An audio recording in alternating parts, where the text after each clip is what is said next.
And welcome, race fans, to the 11th round of the 11th season of the Bandit Racing League, presented here live on YouTube by Full Send Racing Network. Welcome, folks, to the MF Racing Designs 125 here at virtual New Hampshire Motor Speedway for what is sure to be another great round of what has been a very exciting and enthralling and just certainly diverse and wide-ranging variety of races we've had here this season. It has been up and down, from road courses to dirt races to a variety of different ovals, but tonight we are back at a track that is sure to create some typical Bandit Racing League exciting racing, hopefully some good green flag stints, and hopefully a barn burner finish, and potentially the type of result that those of you watching at home on YouTube would be excited to see. First of all, we want to thank, as always, our sponsors, Perfect Shine Auto Spa and Apex Sim Racing. Apex Sim Racing being your place for all things premier sim racing accessories to get yourself started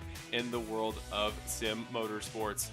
Hi everybody, as always, I am Marshall Crocker Jr. I am the broadcast producer, the host, the guy who gets all these festivities together for you each and every week. But tonight, as always, I should say as always, but he was off for 1 week last week. We were missing the services of our favorite co-commentator, Mr. Christopher Ferreira, has returned with us for this week here at New Hampshire Motor Speedway. And I know, Chris, you missed out on the festivities of last week. You weren't here with us at our race at Road America, but you're back tonight. We're at a track that is definitely.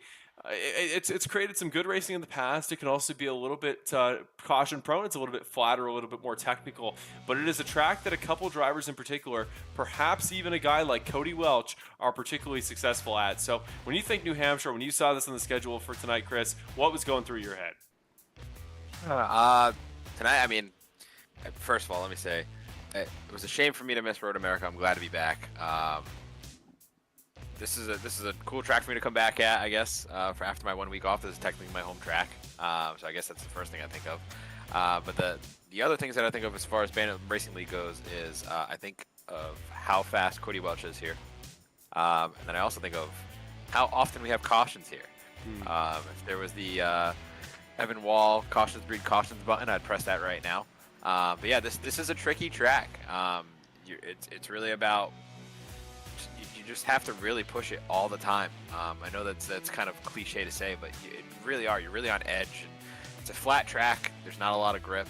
You're really pushing everything to the edge. So it's a very difficult one. It's a hard one to master, but there's a select few in this field here that have certainly mastered it, but they have to keep their car clean tonight. Yeah, and I think, we're going to talk a lot about tonight, especially as it is a sponsored race on behalf of Cody Welch for MF Racing Designs. And for those of you that don't know, MF Racing Designs is the iRacing paint shop that has done Cody's awesome paint scheme, the Stars and Stripes Eagle scheme that is one of the best in Bandit Racing League history, no doubt. You now see it on your screen on the left side as we speak. But they're linked in the description below. The link to their Facebook is there. So if you're here on iRacing, you're one of the drivers in this series, or you're a driver elsewhere and you want a really great, awesome custom paint job for your iRacing festivities and your own campaigns, well, go to mfracingdesigns.com, as they are the sponsor of tonight's race. And again, one of the best paint schemes I've ever seen. Has been driving on that 85 car all year. But yeah, I think tonight's a race that, for whatever reason, New Hampshire's just a track that clicks with some guys and doesn't with others. So you think in the real world, Christopher Bell in the real world NASCAR series is penciled in almost every single race as being probably the guy to watch here. And Cody, very similar role in this series. This is one that he's had circled on the calendar for a long time. But before we get too far into tonight's race and maybe the story of our sponsored driver, Mr. Cody Welch, I want to first go over a few things as kind of the usual housekeeping activities. First of all, the season 11 schedule to keep you guys updated where we are at this point, because we're almost all the way through the regular season here, Chris. I mean, we have 2 races left. Next week we go to Gateway, which is a race I'm particularly very excited for. Is Gateway, really interesting, technical, really unique track. Asymmetrical, which is always exciting to watch and creates some more technical racing.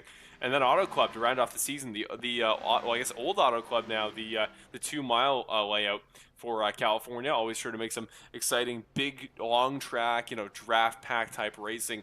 Really cool to see the multiple grooves there. That'll be a great way to end off the regular season. And then don't forget, we are onto the playoffs soon, down to our 12 driver, then 8 driver, then 4 driver playoff to cap off Bandit Racing League season 11 to declare a champion at the Homestead Miami Speedway finale in August. And I personally, I think that I think the season's only going to get better and better. I'm really excited for our playoff schedule, so I am personally quite looking forward to what the rest of the season has in store. So obviously, be sure every week, every Wednesday, continue to stay tuned, and we will keep you updated on all of the Bandit Racing League festivities each and every week. But this is going to bring us to our next segment. So let's look at tonight's race, and I'll very quickly do one more look back at the past here as we get ready for practice, or qualifying, which will begin here, as you can see on the top of your screen here, in a minute and 35 seconds. But we're going to go to our race picks for tonight here, Chris. And we were talking about this before the race. We're saying who had a good shot. I'm going to go with I guess at this point, a bold pick as far as being the guy to take the risk on the commentator's drinks. But tonight, for your pick, you were thinking of going a different way. Where is your allegiance lying tonight? Yeah, I was really torn between with a couple drivers there, but I'm going with Curtis Yancey tonight. I think this track takes a little bit of aggression to it. Getting into the corner, you got to be willing to get aggressive. You got to be willing to put the bumper to somebody, and I can't think of anybody else better than Curtis Yancey at that.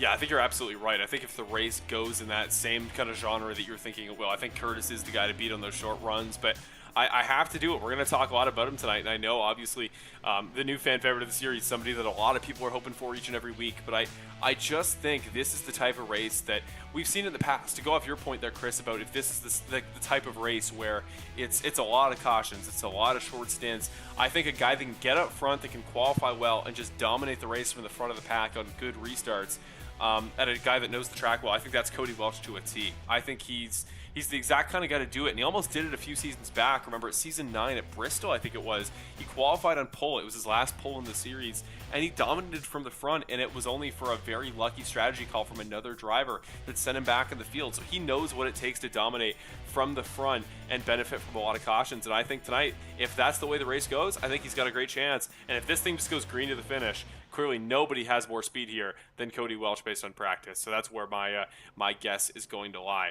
But very quickly here, before we go to qualifying here, as we come to the end of practice, I want to jump away and take a look here in the past to give you a little bit of context for the last time we saw Cody Welch pick up a win in this series, because that's been one of the most common storylines in the Bandit Racing League for the last couple of years, is the Cody Welch at this point winless streak that as of this week is up to 63 races. And the reason this is a storyline, the reason we talk about this, is because Cody Welch at that point and even now is one of, without a doubt, the Bandit Racing League's most successful drivers.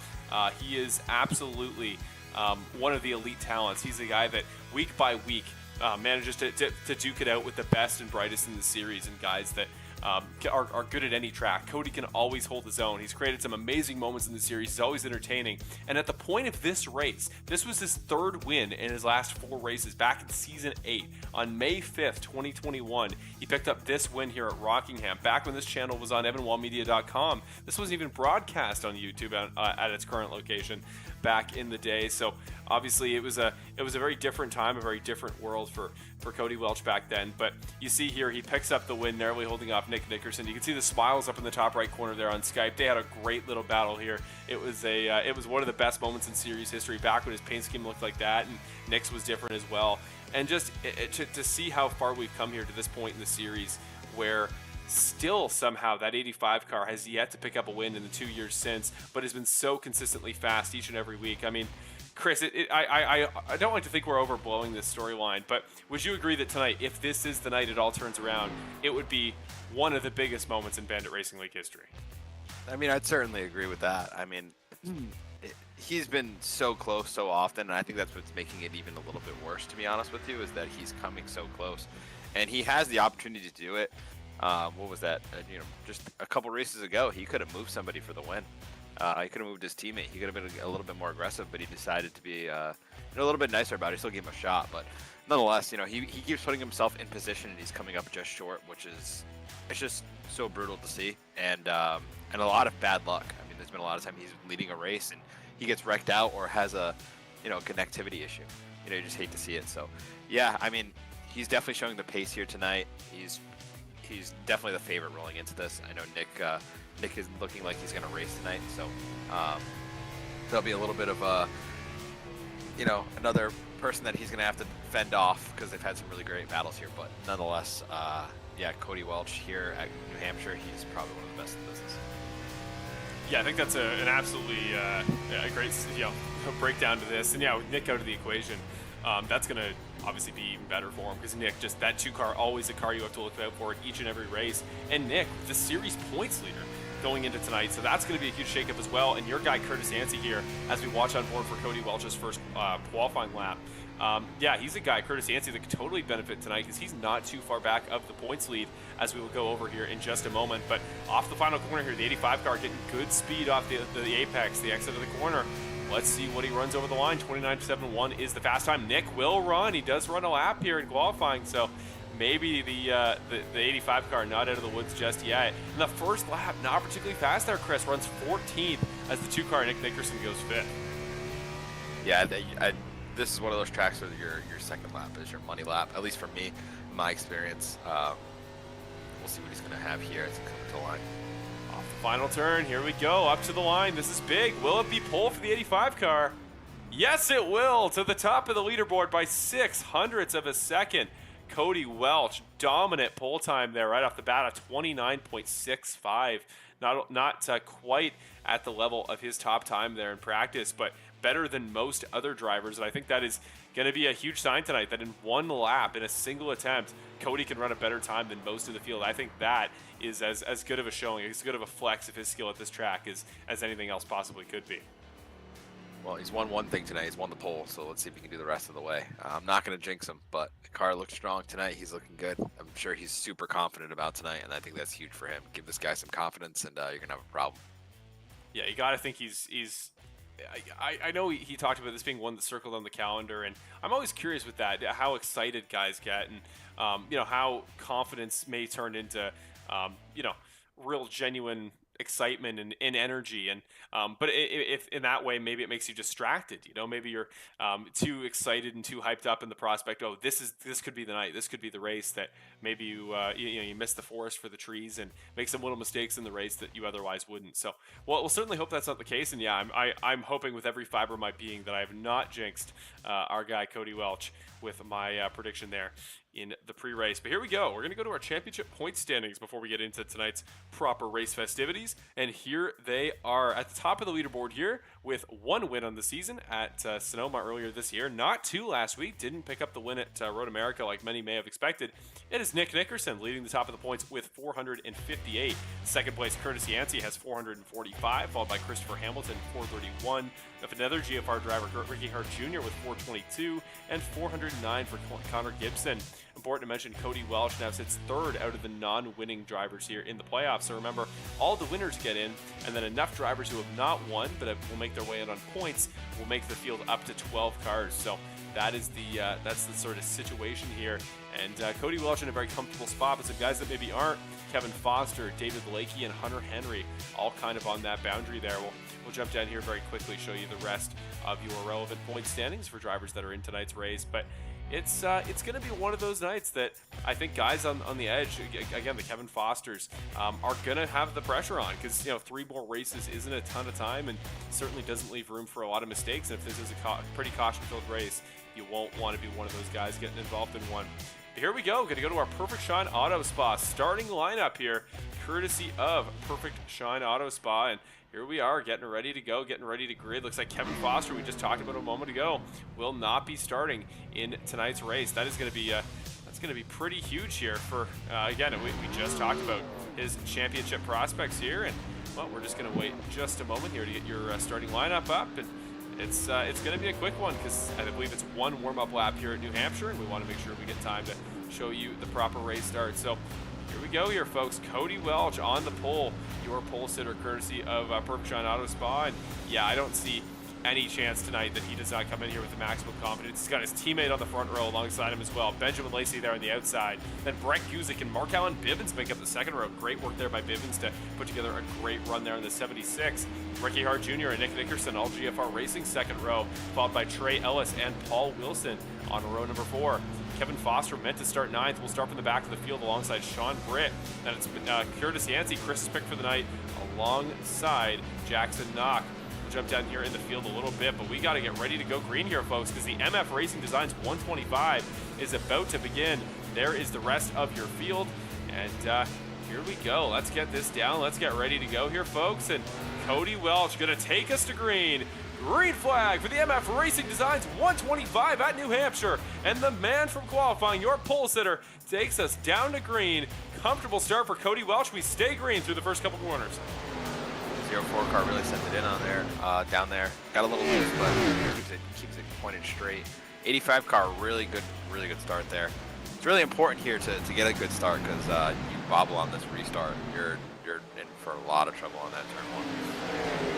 Markel and Bivens in a really good scrap here right off the bat with Brett Guzik. He took a peek to the outside through turn number 2, wasn't able to find a gap, but yeah, he's still in the equation here as we come through turn number 1 and 2 for the second lap. Everybody's starting to spread out a little bit, but obviously the style of racing here, Chris, is going to be guys kind of sliding up here a little bit. Flat track, you can get in too late on the brakes, and really easy to catch a quarter panel off another driver.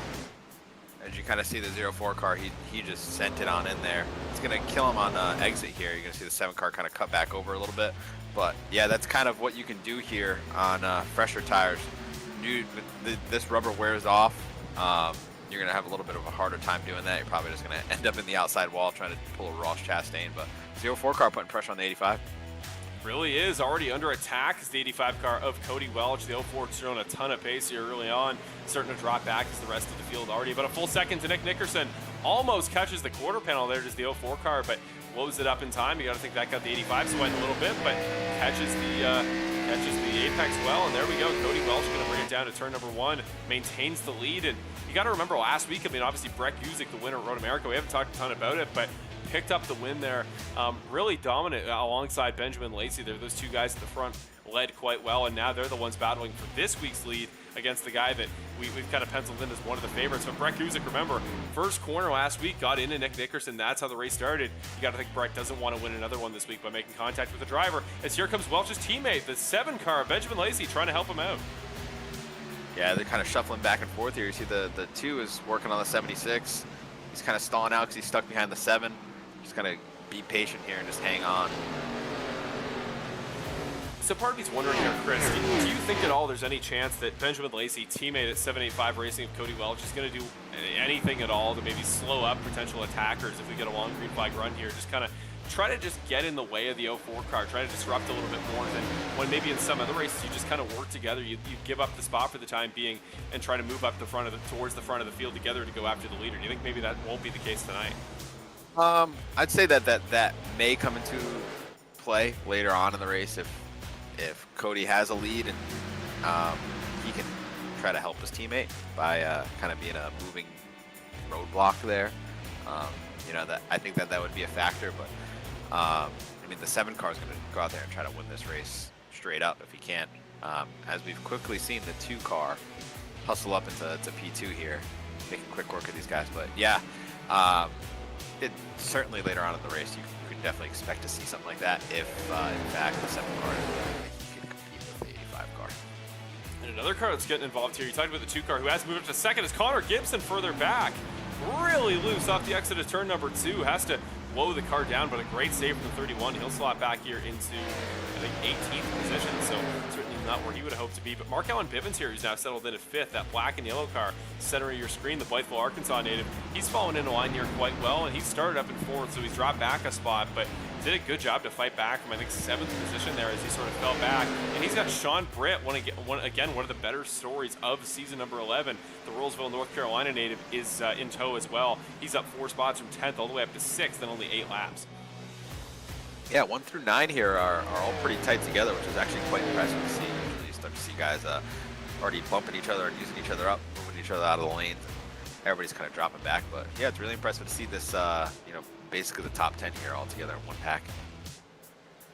Great view here off of turn number 2, courtesy of Track Hamster Gourmets, and now that gap up front down to 2/10. So already 3 different challengers have taken on Cody Welch here up front. Now it's down to Nick Nickerson, and really one of the all-time great rivalries here in the Bandit Racing League was these 2. I mean, back in Season 8, these guys won 6 of the 7 races leading up to the final 2, both of which were won by Ashley Lyle. But it's just been great over the years to watch these guys have lots of fun little scraps, often some of the best ones we'll have on a Bandit Racing League racing night. And now tonight, battling for a lead that is more crucial, I think, to Cody Welch than any he's had all season. And Nick is getting close, but that gap gap staying about the same. And you talked about it there, Chris, for a moment, but yeah, that gap up front is just blowing up. I mean, 2.1 seconds is separating the top 10 as the, here we go, caution, first of the race is going to come out here. It looks like David Lakey involved in a wreck, but I was just saying that front pack really starting to break away. And suddenly all that progress goes away as David Lakey, the 84 car, missing the entirety of the front assembly of his, can't even tell what manufacturer it is. He's missing so many pieces. I believe that is a Camaro there. A couple cars got torn up in this. Chad Aldridge and Kyle Fahey. Looks like they got torn up. We'll have to check the replay on that. But yeah, no, they were making really good progress up there. So quick reset here. That was actually a little bit of a longer run than I expected to start the race. But yeah, quick reset and see if they get back after it. Yeah, it's either just going back to the butt kicker racing replay. It looked like David Lakey here at the start kind of just got a little wide through the corner. I don't know exactly who this was at fault. Oh, he definitely got up a little bit high, maybe squeezed the 83 at Jason Greenwell a little bit. And then in the background here, it's Chad Eldridge that just plows into somebody. I think it was Kyle Fahey who was going slow. Eldridge catches him in the 11 car. Totally smoking on the backstretch there. Considerable damage to his car as the all the drivers involved there, Greenwell, Crockett, Paul, Foster, and Lakey, as well as Fahey and Eldridge, all going to bring it down pit road. Yeah, that second incident there, that was a little bit of a wild one. But yeah, with the David and Jason incident, that's a tough break for Jason. You know, I say this every single time we talk about him. Puts in a lot of work. And, really nice guy. Not pompous at all, but yeah, no, that's a tough break for him. You know, I think that David thought he was clear up, and he just wasn't. That's just a tough break, but they'll be back. Yeah, the Mount Vernon, Indiana native, I mean, in the conversation potentially to make his second career Bandit Racing League playoff grid. And I mean, this year as we've shrunken it down a little bit down to 12 drivers. I mean, this one would be even more important. But again, he's got to, in these last three races, he has to maximize his points finishes. And as we've proven the last couple weeks, that doesn't always mean being a dominant or fast driver every way throughout the race. I mean, again, Nick was 22nd in the first corner last week, went on to pick up 4th to get good points to maintain his points lead. And I mean, really anything in this series I think you can do, it's try to emulate Nick Nickerson in everything you do. So yeah, I think just even if the race doesn't start off your way, just get in the zone, get a little bit more cautious, because again, you can only make so many big mistakes throughout the course of a race, and that doesn't necessarily have to be your mistake. I'm not saying that wasn't Jason Greenwell's fault at all, but yeah, just a case of, you know, roll with the punches is I think kind of been the story of season number 11, and it's why the guys like Nick Nickerson, like his teammate Christopher Hamilton, and like the really great at being consistent this year, Curtis Yancey, that's one trait they all have in common. Yeah, I think that is super key, and can't say it better myself, and that's why I give Jason so much credit. Is that kind of flies under the radar as being a super consistent driver, and yeah, well, I'm sure that he'll make the best of what he can tonight. And that's what it's all about. Here we go to our first restart of the race. Welch and Nickerson, your front row. The 85 car is off. Green flag here for the second time at everybody's favorite track. Well, if you're a Cody Welch fan, Mr. Cody Welch's New Hampshire Motor Speedway. He is off, and another really good start here. Yeah, that was a really good start there. He's protecting himself from getting dive bombed into turn one, and that's what you really got to do, because that's where you're the most vulnerable. But yeah, that was a really great start by him, as you're going to see all these guys behind him kind of fan out and stack up. We're seeing in the chat there, it looks like somebody's saying the 7 car of Benjamin Lacey there has been caught with a little bit of right front damage off a collision with Nick Nickerson, and we're just going to keep an eye out for it there. I mean, you can kind of see it moderately, but we'll see how much it affects his pace right now, because right now he's down the inside of Brett Guzik trying to make a really good move there. They are dead even off the exit of turn number 2, and then Sean Britt and Mark Allen Bivens, that sort of second-tier battle there, battling for 5th. Back up here, it is Welch, it is Nickerson, and they are comfortably sitting up there up front. And here we go, as we see things go 3 wide there momentarily off the exit. Mark Allen Bivens going to lose out to Sean Britt, as Benjamin Lacey does get the move done on Guzik officially. But I think, is this going to be one of those tracks here, Chris, where if you can run single file, you can control your line, you can be tight on the apex, and then wash as wide as possible, it's going to be more beneficial for your tires and your time versus having to go side by side. You really got to wheel it up mid-corner to make sure you don't slide up into another driver like David Lakey did on Jason Greenwell. Yeah, no, that's exactly it. And the problem that you're probably going to have is that you get so used to running that way that once you do get to the inside of somebody, you kind of find you forget your marks. And I always found here that hitting your marks is probably the most important. Sometimes I just tried to forget that I was even chasing somebody just to make sure I was hitting, you know, the same braking points and the same, you know, where I'm getting back to the throttle every single lap. Because that is going to make or break everything. You can go and try to drive it in a little bit deeper, you're going to kill the rest of your corner, the rest of your lap. So, yeah, that is super important here. And once you just add just a little bit of distraction, it all goes away. The gap up front is staying small, and we're actually going to ride along here on board with Nick Nickerson off the front of his car here. We're going to take a look, try to find a good camera angle for you. But it's great to get a chance to look at these cars and actually just see the way the drivers have to interact here at these racetracks, not just in qualifying, but in race conditions. Here we're going to put up the live telemetry here on the bottom right corner for you from Nick's race car. See, obviously I know it's in kilometers an hour, so maybe our American viewers may have a little bit less context there, but you see in the corners, he's up into fourth gear and really late. And at least at this point in the race, is not going to have to lift or gear down. He is lifting, I should say, but not gearing down out of fourth. So really, it's just throttle control that's going to be key for these guys. Right now, Nick Nickerson doing a perfect job of just hooking it right behind Cody Welch, starting to break away from the cars behind a little bit, and just trying to be as gradual and safe as possible. And I think these types of races where it's just down to subtle throttle control and perfectionism, I think will really benefit a guy like Nick that is, I would argue, nothing in this series if not a perfectionist. Yeah, as you're alluding to, I don't know with this package and this car if you're going to be shifting down to third at this track. I know in the truck series, you do that with most setups that they would run. I don't know if you'll be doing that here tonight. Yeah, obviously going to have to let the green flag cycle here a little bit, get some age on these tires. But I don't foresee that happening with obviously the next gen car. You're seeing them shift a ton, but here with the later generation of the NASCAR Cup car, I don't believe you'll see them shifting tonight. Continuing the good run here up front for Cody Welch and David Lakey, who I don't know if he's fully repaired his damage. I just saw him in the background of that last camera shot. It's a lap traffic here, starting with David Lakey, may start to play in effect. Hayden Paul there, about halfway around the track from Cody Welch. He's a decent bit behind, but it's going to be exciting to watch if we get a long green flag run. It would be one of the only ones in Bandit Racing League history at this track. So to see what New Hampshire Motor Speedway racing looks like with a little bit bigger of a gap between cars would be interesting to really see who has that proper long run pace. And I find the long-term races where you get less short runs and more proper chances to see tire wear come into effect. I think that's the races that produce the best finishes in this series as we watch this battle between Hunter Henry and the 32 of Terry Condis. Yeah, I feel like everywhere we've gone this season, we've had pretty exciting finishes, and even in the places where we've talked about it before the broadcast that it's going to be kind of a snooze fest or it's going to be caution filled, we still end up having a great finish. So this is certainly one of those tracks, like the real life NASCAR Cup Series comes here. It does kind of turn into a snooze fest, but there's also potential to have a lot of exciting passes and stuff like that going on where you could just move somebody out of the way or really dive it on in there. But I think that we're still fixing for a good battle. This 2 car looks really quick. The 7 car looks quick. The 04 shows some speed. So there's a lot of fast drivers up here tonight. They're all staying pretty close together, and we'll see how it all shapes up. Right now, I'm just looking here at Sean Britt, who is, as he's done really all season, doing an incredible job. Just got blank music here a moment ago to move up to 4th. And the Rollsville, North Carolina native, I mean, as much as, again, we've talked about Cody Welch, more recently it was Ricky Hart Jr. until his win earlier this season at Atlanta.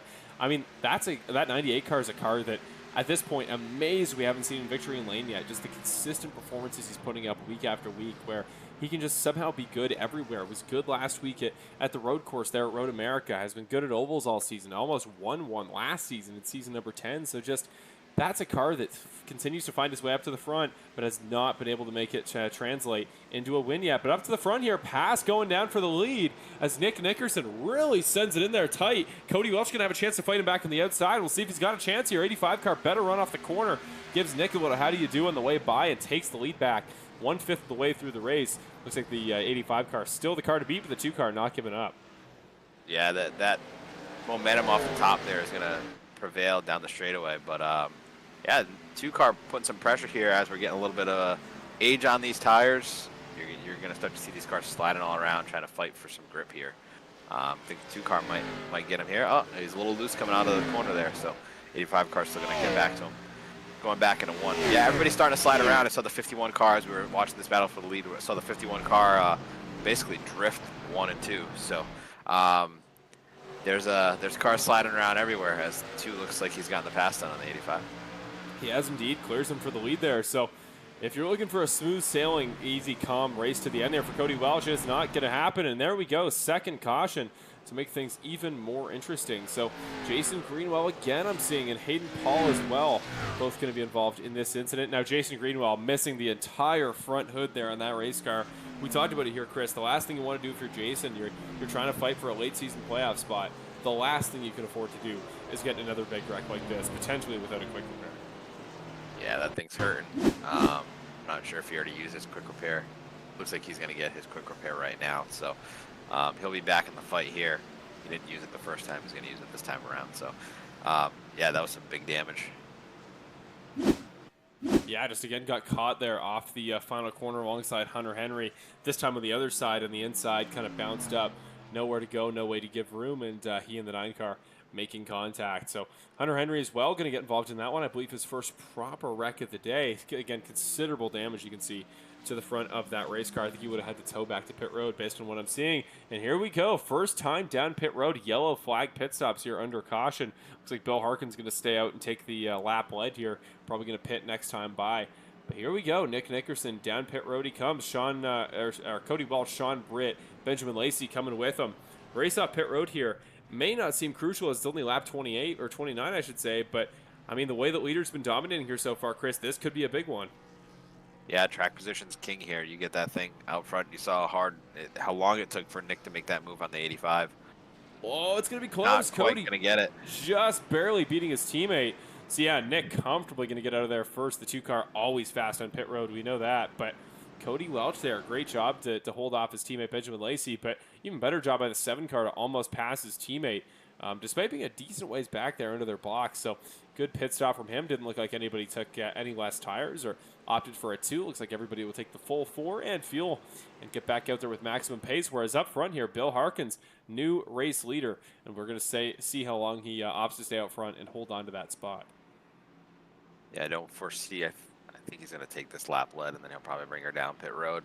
I don't foresee him trying to stay out there on those tires 30 laps into the race. But we have seen other things happen this season that kind of threw us for a loop. So wouldn't be surprised either way. Nonetheless, yeah, the 2 car getting the lead off pit road there, that's not a surprise. I mean, I've asked him on multiple occasions what makes you so fast on pit road, and it doesn't make any sense to me. But he is incredible at executing on pit road. But yeah, it took the 2 car basically 30 laps to get it passed on the 85. It's just that hard to pass here respectfully. I mean, you can go in there and kind of just dive it on in there and hope for the best, or you can just move somebody out of the way. That's always an option. But if you're trying to respectfully pass someone here, especially when they're just as fast as you are, if not faster, very difficult thing to do. So it's all task for the 85 now. I mean, he has the pace. I think that if it comes down to short run, hands down, 85 car, fastest car on the track. He'll go put down some qualifying laps, and that'll be that. But long run speed, it looks like he might have his work cut out for him, just kind of managing his tire over the course of that long run to try to maintain that speed throughout that run. Yeah, and it is hard to identify. That's the one reason that I do like to try to give a grain of salt here based on the qualifying, or the qualifying, I should say, too, but mostly practice times. Because practice times, anybody can go out there with kind of qualifying, style in mind. You go out there, you go for that one fast lap, you scrub your tires in lap 1, try to set the best time on the leaderboard on lap 2, and that doesn't totally paint the picture of how good you're going to be on conservation, how long you can go on a stint and still be competitive, and how you'll race around other cars. And we saw, obviously, Cody had a lot of pace there. We saw Brett have a ton of pace in practice, but that doesn't mean much if you can't make it translate into a proper good race result. So we will see how well he does here. Does Cody Welch on fighting up past Bill Harkins, who is going to stay out here for the race lead. So here we go. We'll see how this goes. We've seen in the past cars there on old tires off the pace starting races can lead to some chaos. But Let's find out what we see here. Cody lagging way back from the 12 car, but the 12 is going to take the green flag here for the second green flag restart in the MF Racing Designs 125 at New Hampshire. And right now, Cody Welch is going to have to slide into second provisionally, unless Bill Harkins can hold off Welch. But here we go, 3 wide we go momentarily here off the exit of turn number 2. Looks like Nick comfortably passes him, and Cody forced to take the slow line on the inside. He's going to be side by side with his teammate into turn number 3. A lot of quick decisions are going to come through these drivers throughout the pack, trying to get around this 12 car and have some fast hands moving. But yeah, that was some interesting decision making there up front. I thought the 85 car was going to try and push it 3 wide a little bit sooner, but he opted to kind of back out of it and fight another day. So nonetheless, this is kind of just a reset button. Oh, the 12 car gets caught. I saw in the background there as we were about to jump back to the front. I saw the 86 and the 12 start to get into it, and that is a wreck that's going to involve a couple cars. Jackson Knock goes around, Eddie Haggy as well. Yeah, series of drivers involved in that altercation. Yeah, I was still off the pace, and I just wanted to watch until that 12 car had dealt with everybody who was trying to go by, and unfortunately there just gets caught in some other chaos. Let's go back here to the replay, courtesy of Buck Kicker, to see what the 12 car got into. This actually almost didn't look like it was directly involved. It looks like Paul Wilson there was the principal car to go around here. This was before Jackson Knox gets involved. Here we'll see Jackson Knox's perspective looking here off the outside, and he tries to wall up, so he catches Wilson. He'll put himself in the inside wall there real quick. But no, let's go back to Paul Wilson's perspective here for a moment, the 86 car. Because it looks like he got loose there off of turn number 2 in advance and caught the 12 car unprovoked. Maybe I'm wrong. No, there's definitely a little bit of contact there with the 86 first. 86 caught the, that was the 12 of Bill Harkins a little bit in the quarter panel. Then he catches the 97. We're going to go back to one more camera just to make sure we assess this properly. But yeah, I'll take a little bit of contact there with Harkins, or maybe not. It's close. No, a little bit loose actually was the 86 car before he ever caught the 12. So yeah, I will clarify that. I want to make sure I don't put him on the wrong in a particular direction, but especially if that direction is wrong. So no, I think it's safe to say that that was the 86 car, just by proxy of suddenly becoming 3 wide, that got him a little bit off the pace and led to that moment there with the 97 as well as the 12. Yeah, tough break for those guys. I think, you know, the colder tires going to make it a little bit harder to get back to the throttle there, especially coming out of the pit road. And probably saw the 12 car kind of dropping like a rock a little bit, and wanted to make quick work of him, and got a little too excited with the loud pedal. So yeah, that's a tough one. A lot of guys involved in that one, but this is a good reset for the 85 and the 2 up front. Good reset for the whole field. I mean, obviously the guys that got damage, it's going to be an actual reset with getting their damage repaired. But yeah, I'm pretty sure cautions breed something. I don't know if it's cautions or something, but I think that's what we just witnessed. No, I can't come up with what you'd be referring to there. I don't. I can't think of any signature catchphrase of our show that would fall into those guidelines. I think cautions typically result in long and prosperous green flag stints. So.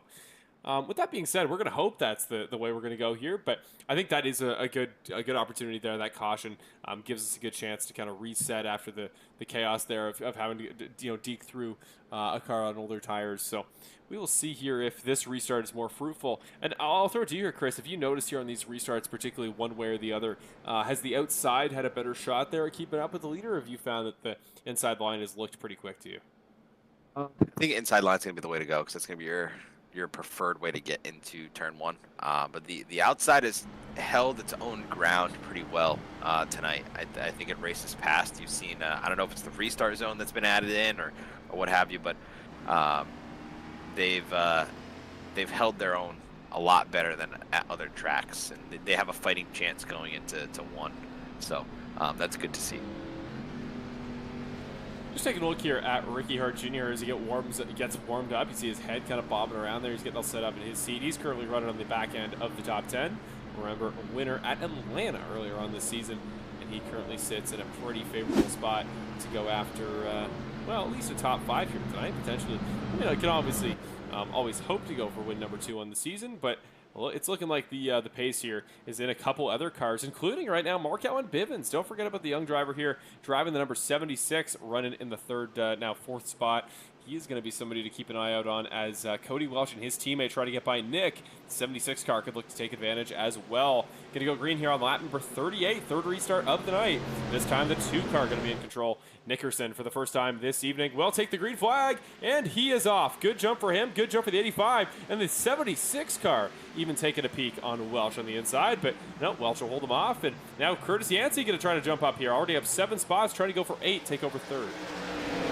Yeah, Curtis has looked really good on fresh tires. Really aggressive. He's going to try and make these tires count, get his track position up, and then just that's what it's all about. You make up as many spots as you can, and then just try to be a nice big old boat in these lanes and just block them all. Off the exit here with this awesome dynamic TV camera, courtesy of Track Camps or Gourmets, giving you a great perspective here on this little tussle between the 51 and the 76 up front. Looks like the 2 and the 85 car about even on pace here, but 2/10 the gap. Actually, Welch got a better run there off the corner. May have a shot here into 3, but he's going to back off. He's going to wait for the time being. Getting good momentum into the corner. He's actually going to enter a little bit wider. We'll see if that once again results in a better runoff. And it just seems like Cody knows what he's doing to maximize straightaway speed. Going to be another good run here. Could this be the opportunity for the 85? And no, going to hold off, and I think just going to keep it straight into turns 1 and 2. And I'm starting to notice here, Chris, I mean, the instigating pass for a lot of these battles has been in turns number 3 and 4. Do you think there's any chance that that's going to be the ideal passing zone, and this here in 1 and 2 is kind of the setup area? As Connor Gibson, I think, just got caught in the wall. This may be a yellow. In fact, it will be, because Connor Gibson has gone around one of the faces of consistency this season. That 31 car for Ignite RC finds himself looking the wrong way, and ignore the graphic there. That information is false in this case.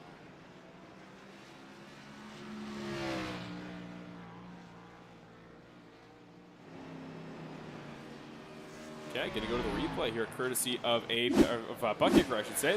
Bucket Racing replay. 31 car here of Connor Gibson. Taps the outside wall, just gets loose on his own. Didn't seem like he was provoked in any way by Ricky, just kind of looped it around the wrong way. An uncharacteristic mistake from the second-year veteran, the young driver, and Connor Gibson, who's been great this whole season. Still top 5 in points at this moment. Yeah, that's just trying to get it all there. That's all that was. That's a tough break for him, but he's been showing a lot of speed here, as you've said. Oh, we're playing a little bit of games there. I thought we were having some guys come down pit roads, but yeah, no, he'll be back up front. He has a lot of speed. Hope to see him back in the top 10 by the end of the night. I'm sure we will. Yeah, it would not surprise me at all. He's going to come down pit road this time to get pit service here with the front nose of that car notably damaged, especially on the front right there. So here he comes, going to bring it down and take some pit service for the first time tonight. There you see the interior view from Connor Gibson's perspective with a SpongeBob helmet tonight. Something a little bit different. Always like to see the kind of aesthetic choices these drivers go for, and he's going kind of retro throwback here. Or yes, depending on your perspective. I mean, whether you find SpongeBob relatively current or relatively retro or relatively foreign, if you're even older. Chris, where do you fall in that that discussion? What era of kids television do you consider retro at this point? Like Tom and Jerry. Ooh, really? I mean, SpongeBob was kind of current for me.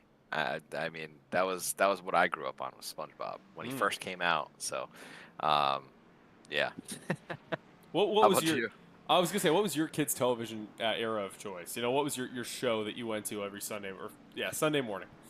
Sunday morning, I was a big Rugrats kid. Ooh, Rugrats and Hey Arnold. I like that. Yeah. I like that. Okay. Good old football head. Never forget.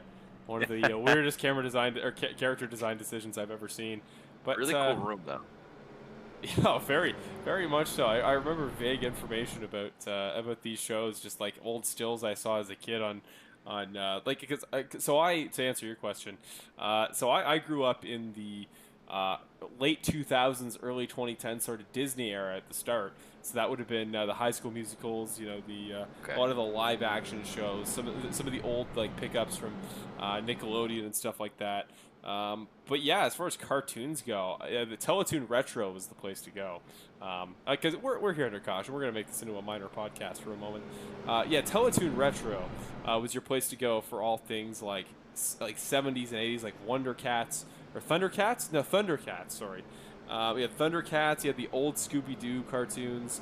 You had goodness, there were some classics. The original Speed Racer. There was some good stuff there. So I grew up on mostly that as far as Sunday mornings goes. But yeah, I'm from that disgusting early like live action Disney Channel movie era. That I mean, High School Musical I will defend till the day I die. But we'll throw it to you guys here in the chat. What did you grow up on kids television wise? And that'll be kind of our first talking point, because if we get more cautions here, it's weirdly long here on these on tracks such as New Hampshire. So we'll definitely try to turn this into a mini podcast, get some viewer discussion here. And Sweet Life of Zach and Cody, great call, like late 2000s again. That was the era right as I started getting into the live action Disney Channel stuff. So great call. Anyways, racing. We're going to go Nick Nickerson on the front row here once again. Second attempt at this race. The 2 in the 85. Then the 51 and the 76. Bivens on the second row again, but this time joined by the 51. And green flag, and Cody got the jump perfect. He is right in the equation there on the outside line. I was impressed. It looked like they were almost dead even across the line, but no, the 2 car will get him. And the 76 will settle into third. Yeah, that was a great start by the 85. I don't think you can get a better start than that. But you were alluding to this a little bit before the yellow came out there. If I'm an 85 car fan, if I'm a Cody Welch fan, I'm actually not upset about this at all. I was thinking about this. I'm going to sit here and watch my competition, the guy that's going to give me the best run for my money. I'm going to watch and see what he's doing that's making him fast. As we see the 85 car peaks on the inside and make quick work of the 2 car. I think he said, I had enough of that. But you just learned what Nick is trying to do lap after lap. Granted, it's a little bit different when you have him running behind you. As you see the 2 car is going to try and fight back here. I'm sure he's going to give him a little...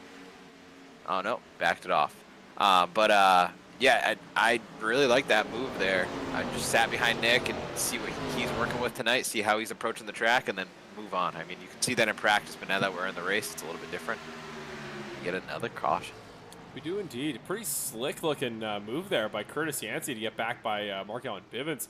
Was really keeping those hands moving there off the exit of turn number 3. So glad we caught that pass here before. Yes, caution number 5 tonight here on lap number 47, almost halfway through tonight's event. And Connor Gibson is, I think, going to get caught in it again. And this may be quick repair number 2. Let's see what happened. Yeah, the car was damage-free here. Just gets loose. Just gets wicked loose in 3 and 4. Catches Kyle Fahey. That catches Greenwell. Greenwell hard into the inside wall. That'll end the night for the 83 car, if I had to guess, although he keeps it running, but significant damage there for him. Bill Harkins gets caught in it as well.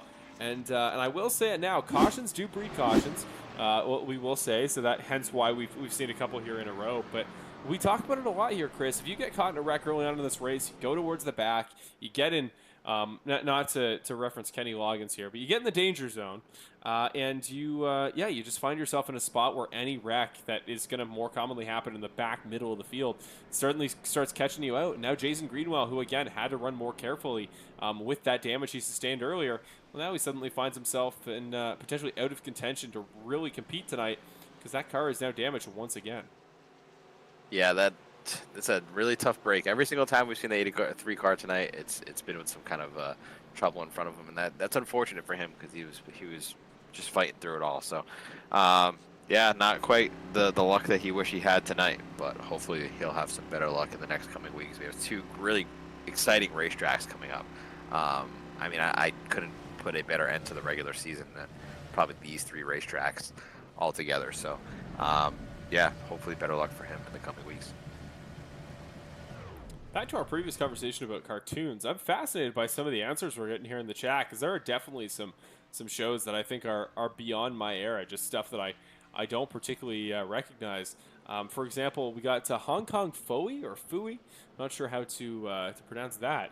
But, I mean, obviously Transformers, Dragon Ball Z, so some more 2000 stuff. Yeah, Dragon Ball's a good, Transformers, I should say, like the original cartoon is a good shout. That was a Teletoon Retro Classic as well. Speed Buggy as well. I'm not sure, Chris, have you heard of potentially some of these older shows? I can't say that I have. Cannot say that I have. But also, I was in the era of, like, I didn't really get to watch cartoons, because I was, like, outside playing with my friends. Wow. Not saying that you weren't, but wow. We weren't iPad kids, you know? Wow. Like we see it nowadays. Absolute slander. I just want to say. I don't identify with the iPad kids. I had for me, it wasn't the iPad. For me, it was the iPod Nano. Remember that old that little square doodad you put on your wrist, like the original Fitbit? Man, those were the days. And I will always have more sympathy for kids that grew up in the area where you had to pay for music. Remember that? Remember that, Chris? That was me. Yeah. Oh, yeah. Like iTunes back in the day, you had one CD. I had this one 30 hits of the 80s record that was like really on sale one day on the App Store on my phone. That's all I listened to. I have heard Walk Like an Egyptian by the Bangles more times than any one 11-year-old at the time ever deserves to. So, yeah, iPod Nano, that was my... So maybe that'll become our new discussion here for caution number 5. What was your music distribution software of choice back in the day, and how did you go about listening to music as a kid?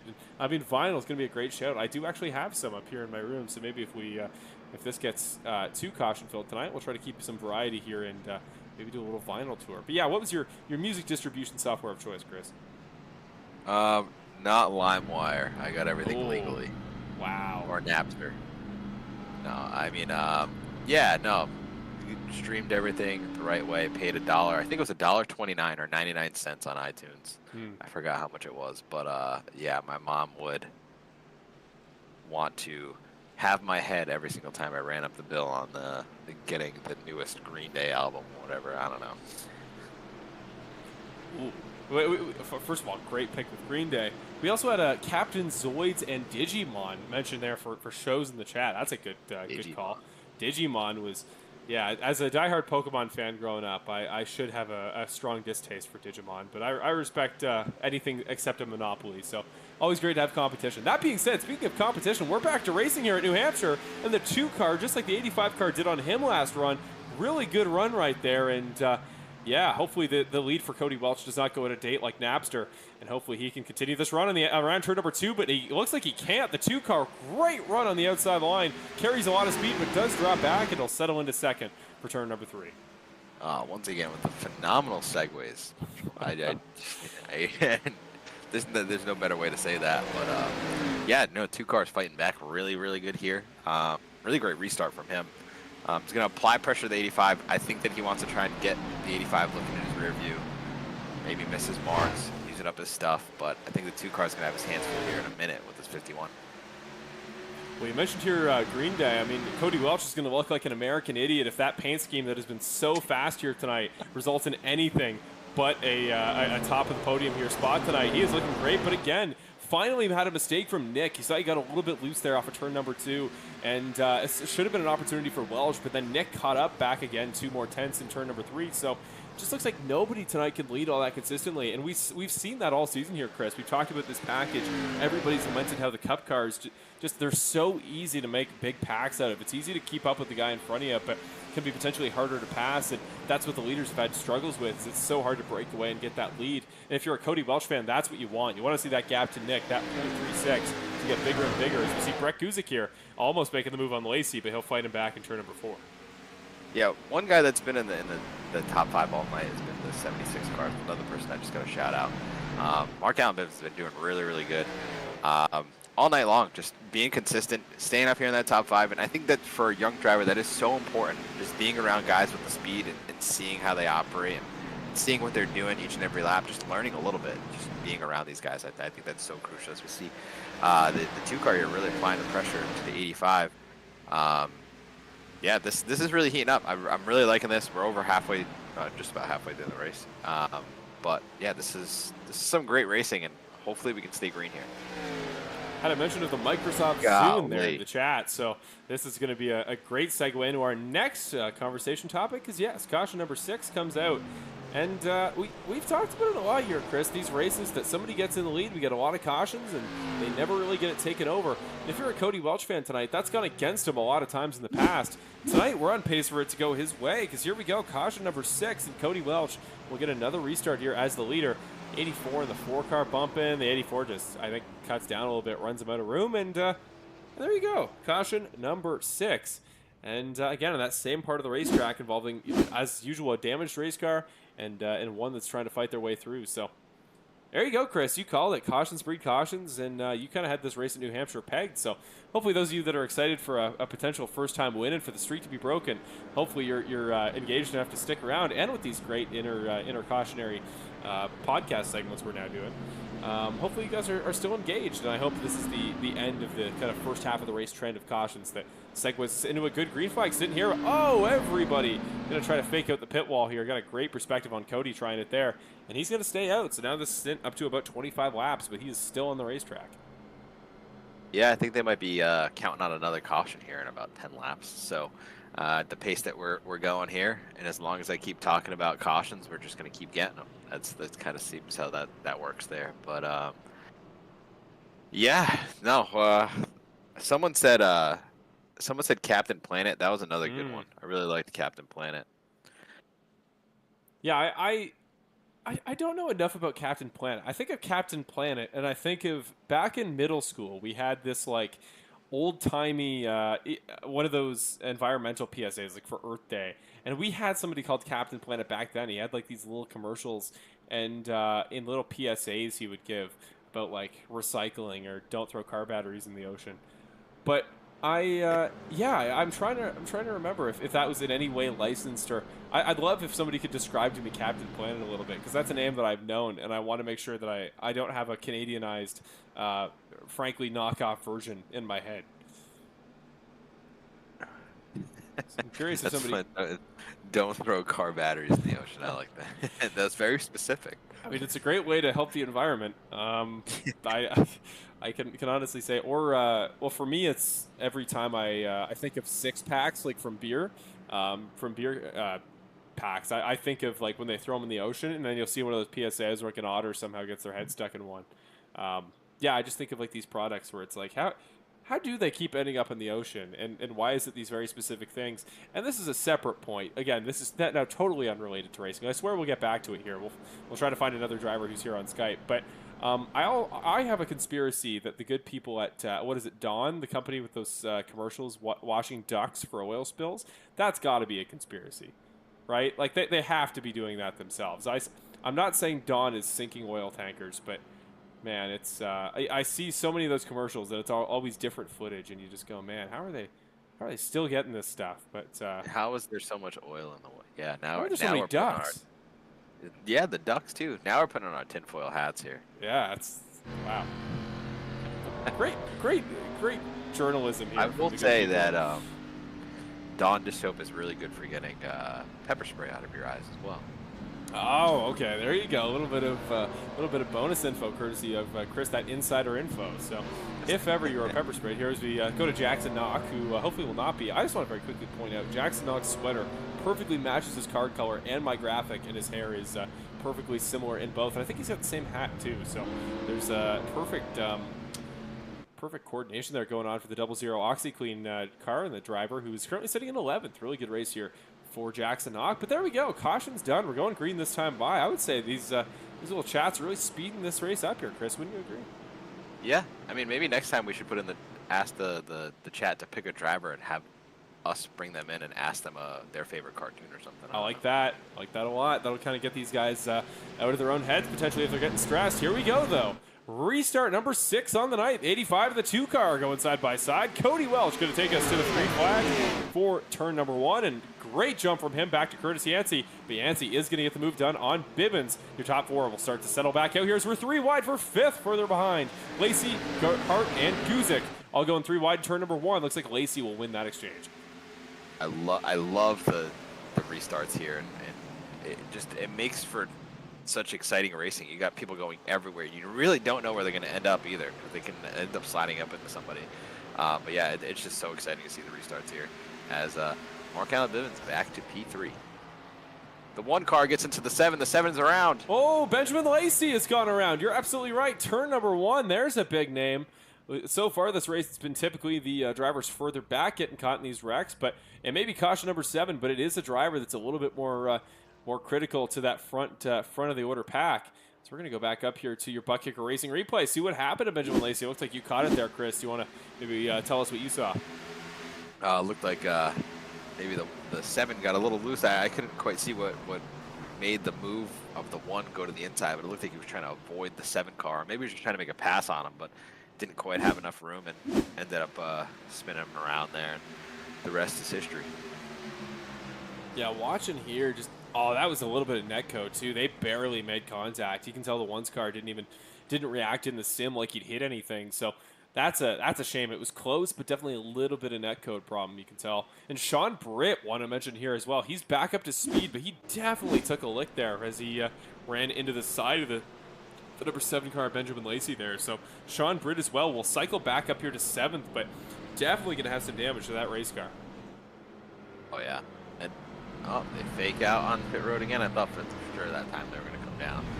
But, yeah, no, that's a tough break for the 7. I mean, we've seen this in the past with him. Field isn't as big tonight, so he can kind of ease his way up through there, but a lot of these guys are running out of fast repairs now, so they're either going to wreck the car out completely and not be able to continue. They're going to just keep on chipping away at the damage, but eventually something's got to give. Either the laps run out or the cars break down. Well, you gave me a great idea there on that last caution here. Chris, why don't we pull a driver in here? We'll get another perspective and stop by for a new face here on the broadcast. So let's go see if Christopher Hamilton's available here at the GFR Racing Stable. See if we can pull him in for a quick interview. I like that. Hey, Christopher Hamilton, it is Marshall and Chris up at the broadcast booth. Got a copy? Yeah, I got you. Hey, Chris, we're just we're tootling around here under caution quite a bit. We figured we'd go for a new face here, get a new perspective here on the broadcast. And you're always well spoken, always fun to talk to. Well, you are on Skype. There you go, saying hello to the fans at home. There, you got Kirby in the background. But Chris, let me talk us through here right now. You're sitting in 7th. You're in a good spot right now. The team is doing quite well. You got 3 drivers in the top 7 here, but lots of cautions here tonight. And we've seen at these races in the past, it can be really tough to find time to get passes done when you have so few green flag laps. How are you changing your game plan here to accommodate all these cautions?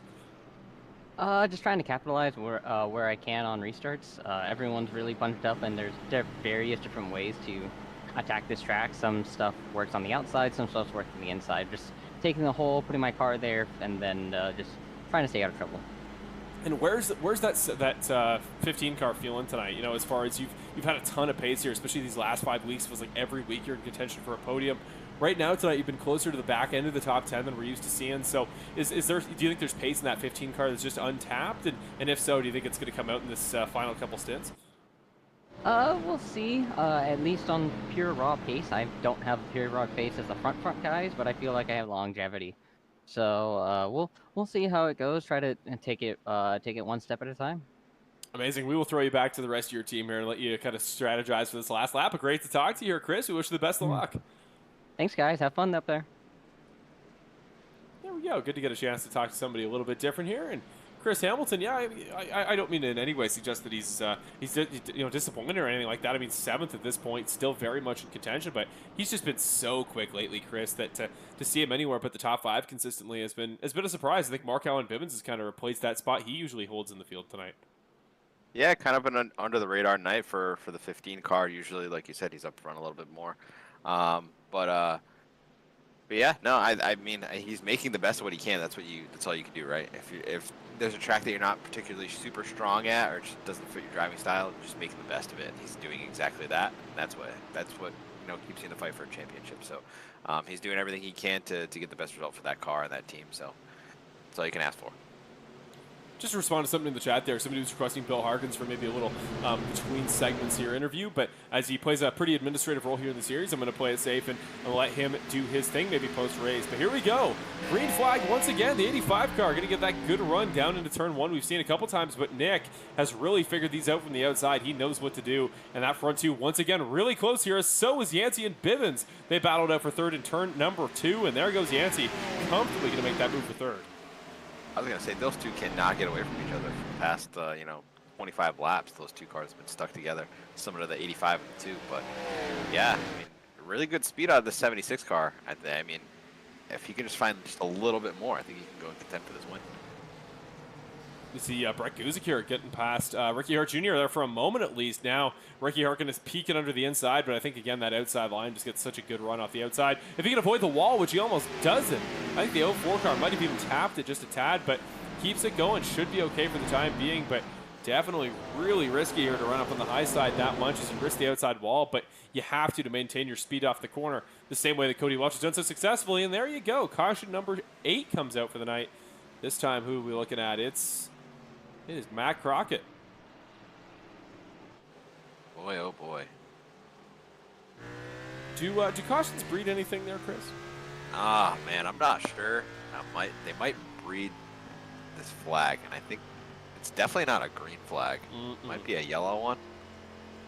Something about that sounds right to me. Yes, caution number 8 comes out, lap number 69, and yeah, this has certainly not been a nice series of events here with how many cautions we've seen. We're going to go back here to the Butt Kicker Racing replay as the number 10 car, the Liquid Death Spring Water car.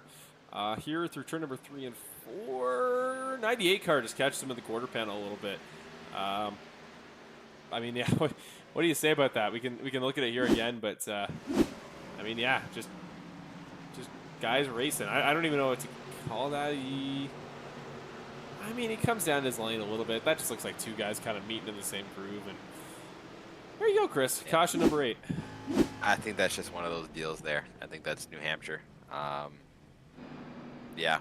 I kind of predicted that coming in here, that this would be kind of the racing that we'd see. It's just so tough here. There's so many lanes. There's no grip. Your car's pushing. It's sliding. And you're just trying to make the best of it. You're just trying to hang on yourself, and never mind having other guys racing on the side of you. So it is a tough place to be. That's why I have so much respect for the guys up front that are able to master this place, because it is a tough one to get a handle of. But yeah, I think our track record here was 13 cautions, and we're quickly approaching that. So we might be in for a new track record tonight at the Bandit Racing League. I just want to quickly answer a question we had here in the chat. Somebody was asking what the fastest lap of the race is so far tonight. Well, it may surprise you to note that it is not Cody Welch nor Nick Nickerson, but it is instead Mr. Brett Guzik here, who currently sits in 18th. I think he made an early pit stop here and is now setting off strategy as Mr. Brett Guzik. At least that is my understanding of the situation. Let's just double check to make sure that is correct. Yes, he'll be the first driver to pit under this this caution, this new stint. So going to be on fresher tires, taking that alternative strategy. We've seen this work for him many times. But I'm curious here, Chris, if you had to guess, I'll tell you here in a moment, who do you think has the second fastest lap of the race so far? I'm going to go with I'm going to have to go with Cody. He's been super fast. It's a great guess, and he is third. Actually, Mark Allen Bivens, the second fastest lap of the race. I knew it, damn. That was really I was really going to say that one. Oh, man.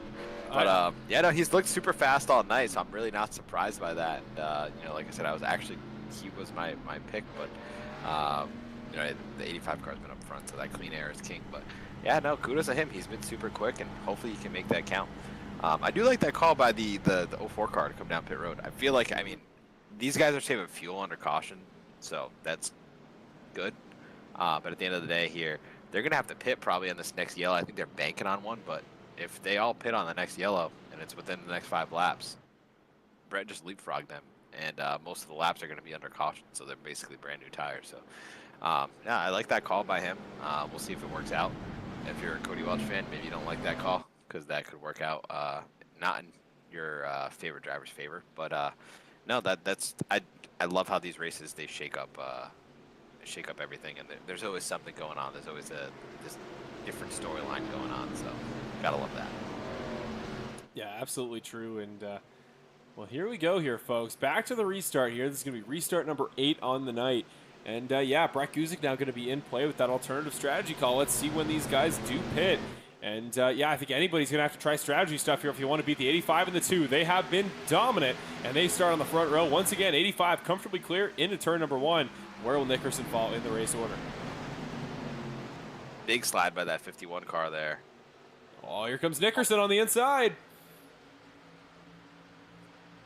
Really getting close here into turn number 3, but no, backs out again. I think he's backing out intentionally at this point. He had a lane there and just said, no, I don't think it's the time yet. He's really trying to wait here, and I think I like that a little bit, Chris, but the way these cautions are going, I wouldn't mind the spot in the race order rather than the track position here. I think that's just a lot of respect shown between two drivers that have raced each other hard over several seasons now, and you know, Nick could have definitely drove it in there a little bit deeper and see where it gave him. But number one, he's putting a lot of stress on his tires that he doesn't need to, and what's the sense in wrecking, you know, one of your buddies and one of your best competitors? I know that Nick wants a challenge, and so does Cody here. So they're going to try and race this thing out as clean as possible. Again, just a really, really good battle up front. These guys, I think we can both agree, Chris, have been the class of the field here all night. As we'll see Cody Welch here up in the corner. Yeah, I think as Markow and Piven's now actually getting involved here, you see as well. We talked about a moment ago, second fastest lap of the night, fastest of anybody in the top 10. He is actually getting in the camera frame here on what's meant to be a close shot between these top two. How crazy would this be here, Chris? I mean, we've seen pretty much every way for Cody Welch to lose a race. What if he's able to hold off Nick, but that 76 car proves to be his adversary here in the end? That would certainly be an unforeseen storyline. But yeah, the 76 car, you know, you said it on the speed chart. He's been really quick. He's looking really quick right now. He's got a really nice line through the middle of the corner there in 1 and 2. I really like that. Nice and clean, nice and tidy. Yeah, he's shown a lot of speed here. As another car that we just recently talked about, the 15 car, he's making his way up here. So yeah, this longer run paying dividends for some of these guys. Again, we're getting close here up front. Cody Welch and Nick Nickerson, 49 laps to go here now. And yeah, that 2 car closing in more and more each and every lap. Tries the quarter panel again. That seems to be a strategy. Wider on entry and then kind of cuts under in the apex and gets a good run pretty typically here, but this time did not get it to work. As again, Cody a little bit wider, Nick kind of peeking underneath. And the question is just how much pressure is Cody Welch feeling right now here? Is he kind of in his rhythm, or is he worried about the 2 car? And Cody should just barely have the better run, but the 2 car stays in the quarter panel. This may be an opportunity for the 2 car to get back by him. Further up on the high side goes the 85 car, and I think it'll be easy to get to the quarter panel here for the 2, but I think it'll be hard to pass him. And I think Chris, 85 car, going to get it back here from the outside line as the 2 car wicked loose off the exit there. I don't know if you saw that, but went all the way down to the inside yellow line. Popped back out, just did not get that pass done at all. Yeah, that was wild. I thought he was going to take the road course section there for a second, but yeah, that was a little wild movement there by the 2 car. But one thing I do want to note is if we don't happen to breed any more cautions here tonight, the only car that can make it to the end right now, that's on the lead lap, is the 04 car, Brett Guzzi. Yeah, very good point. Yeah, so if we continue green, everybody else has to cycle through pit road, and he'll be the only one that doesn't have to. So that's an interesting thing to keep in the back of your mind as we progress through the night. Yeah, I think we've hit the first point at all tonight where Cody Welch fans want to see a caution here more than anything else, because that's a great call. And he'll pit, he'll get new tires, and he'll be a lot faster. But the question is, can you make up a full cycle here at New Hampshire in let's say 30 laps time? I don't know if you can. So that'll remain to be seen. And, of course, he hasn't even gotten out of the woods with Nick Nickerson yet. So a lot to overcome here for Cody Welch. It's going to be a very deserved win if, indeed, it does happen to be tonight. But we've had many opportunities that he's come close in the past, and it hasn't come to fruition. So, you know, he's not assuming that things will go his way, at least not at this point in the race. Oh, yeah, we still have such a long way to go. I mean, with the amount of cautions that we just had up until lap 80, the next portion of the race, you can certainly see a lot of cautions. And you see the 2 car peaking in 3.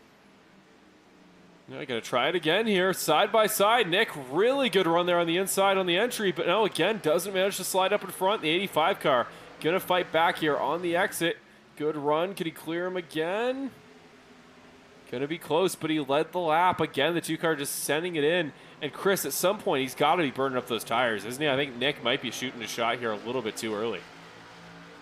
Yeah, I'm really curious at where these guys are in their cycle here, as far as, you know, how much fuel they have left in the tank.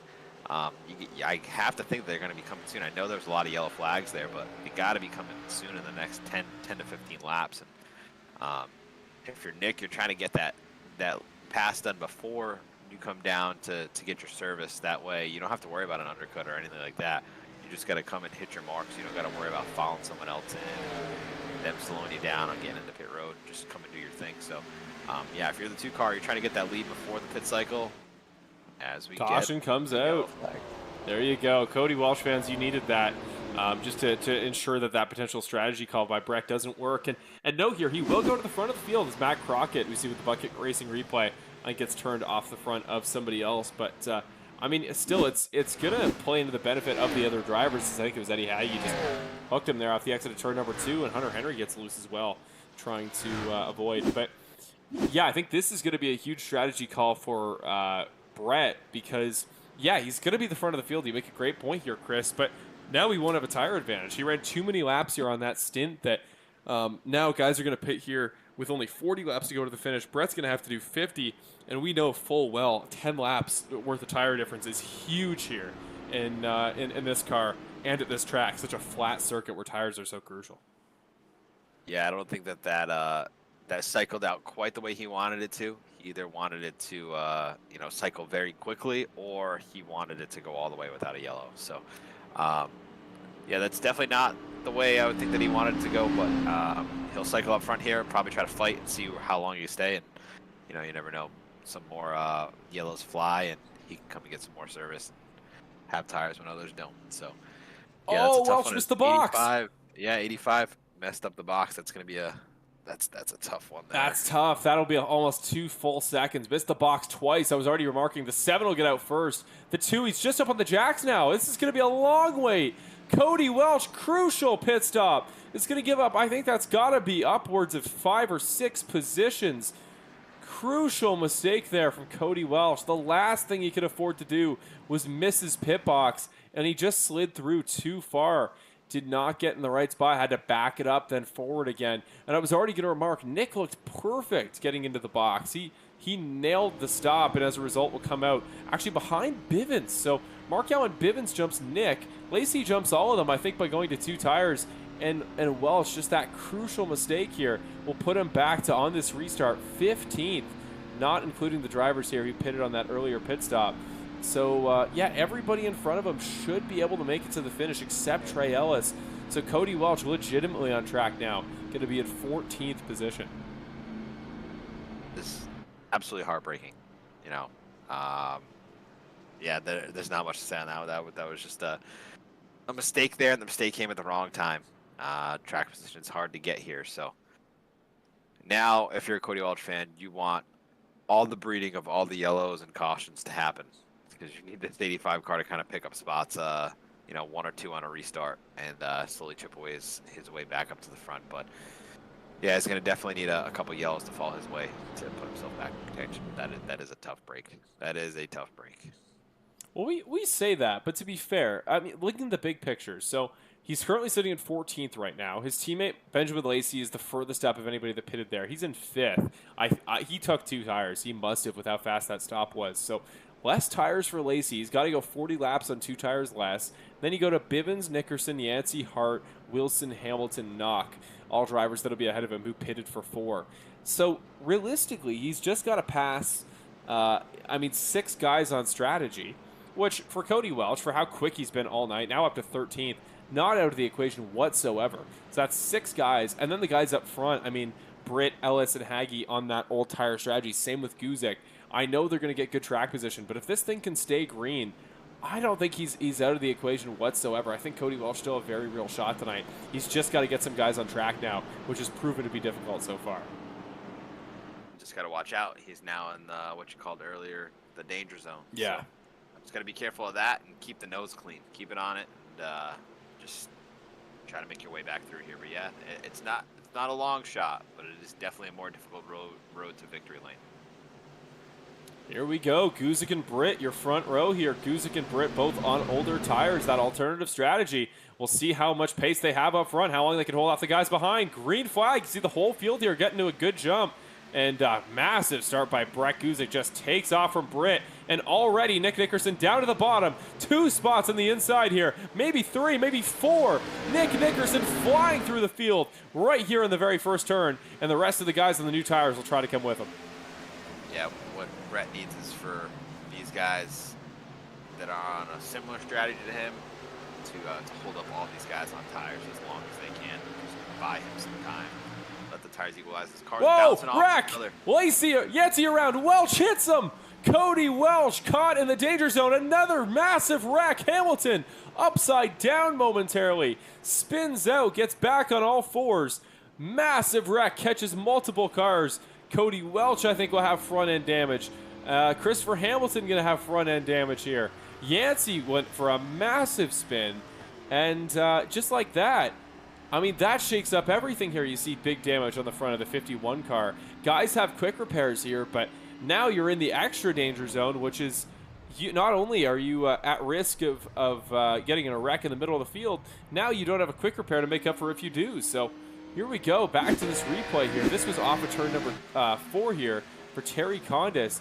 Up front a little bit further, it was Curtis Yancey that I think kicked this all off. So let's see what happened to him here, Chris. Looks like coming off of turn number 4. So you see the chaos in behind, but Curtis gets a decent run. Look at the black car in the middle of your screen. Gets in the back, I think, of the white 97 of Eddie Haggy. Kind of gets him a little bit wiggly, and that's what sends Curtis around. He kind of taps him. The 51 car gets unsettled. And then in the background, it's Cody Welch just nowhere to go. Tries to go low to avoid the wreck low. Curtis slides the exact same way and just absolutely pancakes him. Going to go to the onboard here from Welch. You see he goes low. You see Yancey, and before he can react, he's run right into him and catches the inside wall. As Hamilton goes for a wild ride up front, we'll go see him as well. Christopher Hamilton, driver of the 15 car. We interviewed him earlier, and that was about the worst thing that could have happened to him. Here he comes. Christopher Hamilton gets caught by Ricky Hart, who gets loose in the aftermath, and both GFR cars take a huge whack. Connor Gibson as well caught in the aftermath there too. Huge wreck, and that'll completely change the complexion of this race. Yeah, for sure. I mean, you just took out a bunch of big names, and you know, we said it. Got to watch out for the danger zone. He can make it as long as he makes it through the danger zone. So, not quite how you want that to go. That was just some, you know, aggressive drivers trying to make it through the field there, and yeah, that's a tough break. That you just hate to see that, but it's not over yet. But it's I don't know. We were talking about Green Day earlier. Starting to hear Boulevard of Broken Dreams playing in the background for some of these Cody Welch fans here tonight. But I nonetheless, I mean, great performance. Came out here on pole, led a bunch of laps, super fast. Doesn't quite get the deal done. I mean, it's not quite done yet. We don't know. We're gonna have to see. But I think that New Hampshire is similar to Gateway. So I have never seen Cody on Gateway. I don't know how he performs there, but I would assume that he'd be pretty quick there too, because I think there's a lot of similarities between the two tracks, rather flat tracks. So yeah, that would be I think a good one to roll into out of New Hampshire. I like the call there by Bryce to refer to this area as the bee's nest in this middle part of the track. I think that's a pretty accurate sentiment to describe the area that has given these drivers all sorts of trouble getting them caught in wrecks tonight. And yeah, just generally speaking, seems like the place you don't want to be. Now we're going to go to a quick segment, though, courtesy of Perfect Shine Auto Spot. We're going to do our through the field here, Chris. We're going to look at a couple drivers that I just want to highlight as having particularly good or particularly interesting races here tonight. First of all, I mean, Brett Kuzik, of course, your race leader here at this point on the alternative strategy call, is still your race leader despite being on 20-plus lap older tires than the rest of the order. Mark Allen Bivens and Nick Nickerson showed a ton of pace there on that last restart. They are clearly going to be the ones going on the attack here, so keep an eye on them. Don't forget about Sean Britt here, though, on the outside of the line, running, again, that alternative strategy. He's on older tires. I don't love his chances of holding off the guys on fresh ones behind, but the question will be how many spots can he maintain, and if we get more cautions, maybe he does have a shot here at maintaining that spot, but 30-plus laps of cautions would be a big ask. There he is, Mark Allen Bivens, the guy who's currently leading on that fresh set of tires strategy. What a night it would be for Mark Allen Bivens to win a race that may be relatively unforeseen for him, but he's always quick, and New Hampshire, I think, a track he's succeeded at well in the past. Definitely keep an eye out on him. And finally, Cody Welch here, of course, the guy on fresher tires than anybody in the top 15 here. He's got to make up quite a few spots, but you know he's quick here, and you know this is a race he wants really, really bad. Here we go. Green flag restart here. Old tires on the front row, newer on the back rows, and here we go. Guzik with the restart, but Mark Allen Bivens, what a drive off into the first corner. He's going to be in the conversation for the lead right off the bat. Yeah, Brett went pretty late in the restart zone there. I think that kind of threw everybody off. Everybody's kind of been going a little bit sooner in the restart zone all night. So, I like that play. It's kept him in the lead, but let's see how long the old tires hold up against these new tires. May not even be one lap here. Mark Allen Bivens, really good run off of 4.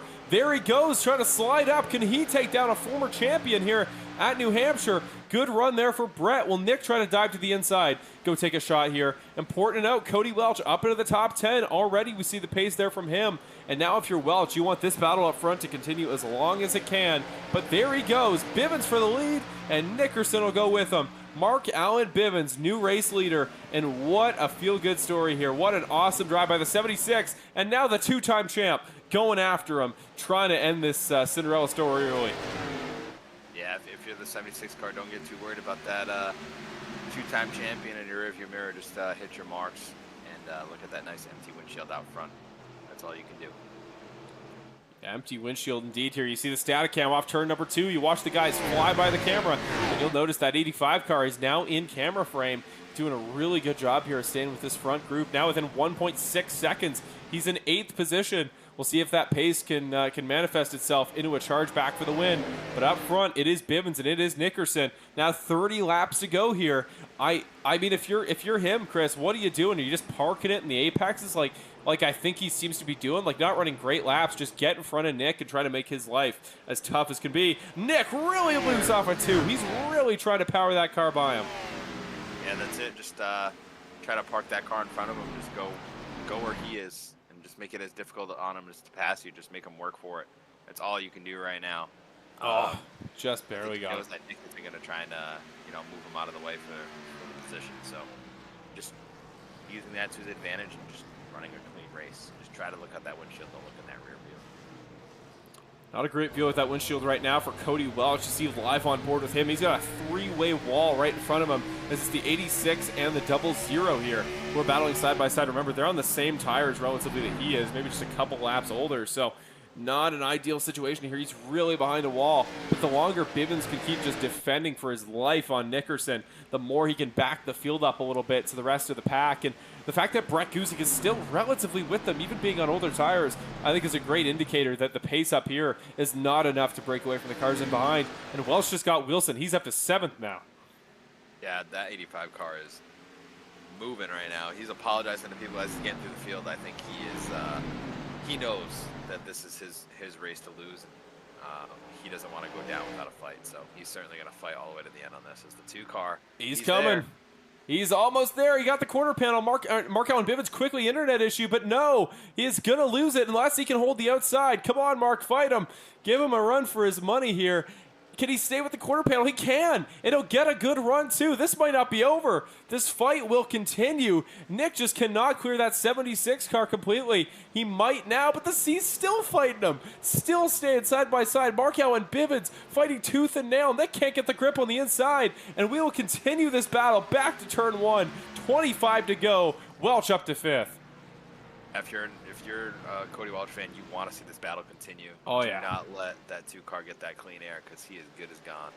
Yeah, I don't want to say it, but there is right as he gets the pass done. Mark's got to fight him back here, or else Cody Welch's job just got significantly tougher. I mean, 6-lap newer tires, but what a fight this is going to be. Cody Welch here, he's got 4th. He might have 3rd here in the same corner, and then it is just a straight-up drive to home. He's got to go 24 laps and pick up all that time, because now he's got Brett Guzik, who granted is on old tires, so that'll be a little bit easier to worry about. But I think up front, his help from Mark Allen Bivens is gone. But what a drive. We got to compliment him here, Chris. We got to give him maximum props, because what a spirited effort there by the 76 to keep a 2-time champ behind him.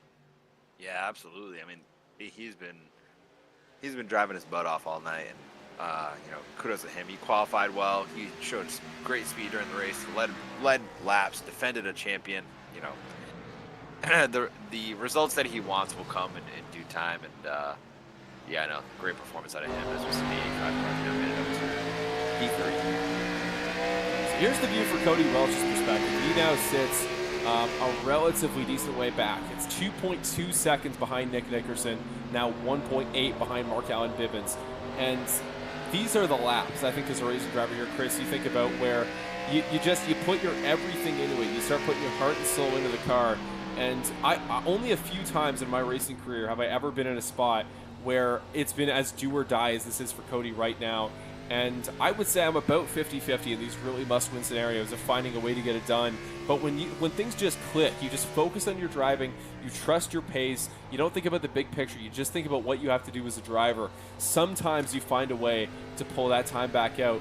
And 6-lap newer tires, it may seem small, but any tire advantage is huge. And Cody Welch has one tonight, and he's got 20 whole laps, just has to pick off a 10th a lap, and he may still have a shot to go get this win. Yeah, you just hate to see the guy in the position to begin with, you know. But yeah, he certainly can do it. That last lap, I think he was a little bit slower than Nick. I have to go back and check. Yeah, he was about a 10th slower than Nick on that one. But it's just he's got to hit his marks now. He knows what to do. He's proven it over and over again that he is one of the fastest cars on the track. So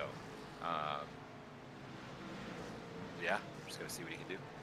Here we go, back to this fight here. Fights everywhere on the track. We have the 7 and the 51 car here going at it. 51 car going to be the beneficiary there. He'll jump up to this the 7th or 8th place spot. But here we go, 3 wide. Christopher Hamilton down to the bottom, trying to get by both his teammate Foster and Lakey to move up here into 10th position. He'll get Lakey. He may not get Foster. We're still 3 wide here off of 4. Really good racing here further back, as just keeping an eye on the lap time comparisons. Last time by, it was Welch, a full 10th faster. So if he can keep that pace up, he's got a shot to go track down the leaders. And Mark Allen Bivens here running well still, about a 10th behind Nick and 2 tenths behind Cody that time by, but he's still in the equation. As Paul Wilson here. Oh my goodness here, folks. That is even more what you wanted to see if you're a Cody Welch fan. That is huge for him. That is absolutely huge. I don't know. This is going to be a little sprint to the finish, and I don't know if you remember what I said at the beginning of the broadcast. I don't know if there's anybody better than putting down a Q time here than Cody Welch. So, yeah, that's a good one. And if it shakes up correctly, he will be on the bottom with the 2 car. So he should have a really good run at him going into 1. And what makes this even more interesting is, would you like to know what brought out that caution here, Chris? All that happened was Trey Ellis blew his engine off of 4 and parked it on the infield. As we got cars coming down pit road here. We do, and I was going to say I would not be surprised, because Nick has to know with Cody on fresh tires, his chances are going to be tough. This is crucial, and if you're Cody, look at how close he is to the back bumper of Bivens. He knows he cannot make that mistake he made earlier again. You have to nail this pit stop. Here he comes down to the box. Nickerson in well again. 76 in well. Nails it that time. That was much better. Going to take 4 tires like you have to here. 17 to go here. The whole field, Chris. The whole field taking fresh tires, getting ready for a run to the end. This is going to be great. Nick's out. Bivens is out, Welch gets out 3rd, and Knock gets out 4th. Great job there by Jackson Knock, even if that's a 2-tire stop. I like the call. Great track position for him. That it's Paul Wilson, Benjamin Lacey, Ricky Hart, Brett Guzik, and I think Curtis Yancey going to be the biggest loser here on pit road. Going to back off, I think, 3 or 4 spots more than he was earlier. Yeah, and honestly, like in years past in NASCAR, when they would go to Martinsville, you'd see a lot of guys stopping on pit road to let other drivers by. If I was the 85 car, I would have let the 76 beat me off pit road there, because I would have wanted that inside lane position to get a good run. So it's going to be a quick run to the finish. I'm going to assume I'm a betting man, there's going to be another caution, maybe 2. So, yeah, just it's not over. It's not over for the 85, and I'm so happy that he fought all the way back up here. So let's see what he's got. I'm kind of curious for your perspective here, because some little part of me almost wonders, did Cody have a better chance without the caution than he will with that tire advantage gone? Because he was starting to quick off good laps. I know it's a small sample size, but back-to-back laps over a 10th faster. I almost wonder if he would have just got him there, better tires, would have had a better shot at going for the win here, versus right now with he's got Matt Crocker in the race lead. I don't think he's going to pit, interestingly enough, because he's only on 18-lap old tires, so that's going to disrupt the order a little bit. I think Cody will be on the outside lane on the opening restart here, but I'm just very curious to see if the fresh tires makes the pace even between Bivens, Nickerson, and Welch, who have kind of been the big 4 here tonight, or if Knock and Lacey will get in the equation. And if Knock indeed has 2 tires, and Lacey obviously Cody's teammate, I think those are 2 guys that you're happy to see behind you. But outside of the front row here, do you like this spot with equal tires down here, Chris, better than where Cody would have been, just having to chase Nick down on fresher tires with 20 to go? You know, I do like this position a little bit better, and I'll tell you why is that he really pushed. He was pushing to get through all those cars that were in front of him in order to get into the 3rd position. So he was pushing those tires really hard. I think that he probably could have got to Nick within a reasonable distance, but I don't know if he could have completed the pass. I mean, I'm sure he could have probably dive bombed or just absolutely dumped Nick, which I don't doubt that he would. But in order for him to put in any kind of fight to Nick, I don't think he would have had the tire to do it. So I do like this better. I think this is going to give us a little bit of a closer shot. They're going to go and race for it. These boys are ready for it. This is what they wanted. Here you go. Yeah, let's get her done here. 14 to go. Matt Crocker, your race leader, opts for the outside line. Interesting call. It'll put Cody on the outside, Mark on the inside. Green flag here, and a really good start by the 10 car. And the 76 car really took a shot there on Nick, but he's going to lose the spot to Welch. And we're 3 wide there down the inside. Welch might just say, let's get it now, and the caution will come out immediately. But he did get the spot. No, he'll lose it back. But Nickerson got Crockett, so Nick Nickerson will be your race leader. Crockett will be in second, but Cody will be able to take the inside line here on the restart. Mark will now take over the outside line here for Mark Allen Bivens. So caution immediately there, but that will play a role, and it'll run us out of laps that these guys have to work with. Yeah, I'm not sure what happened there. I just saw the 7 car go straight into the wall. So I don't know if someone had the rear part of his car jacked up off the ground, and he had no traction in the rear. Just sent the car straight. But yeah, no, that shuffles everything around up front. That's gonna put the 85 car clear of the 10 car there. So that works out in his favor. But he had a great restart, and I think that had that stayed green, they would have had a really fun battle going into 3 and 4. I think they were about ready to just sit in there with as many laps to go. So yeah, we're gonna go green here with what, 8 to go maybe. Looking here at the butt kicker racing replay, yeah, Benjamin Lacey just getting caught by Jackson Knock, I think getting a little bit wider than he anticipated. He made side-to-side contact and bumped him up into the wall there. So yeah, another big name who's been relatively good all night is out of the equation, and of course teammate of Cody Welch there, no longer in the top 5. So going to be no teammate help here for the 85's charge at the win here tonight.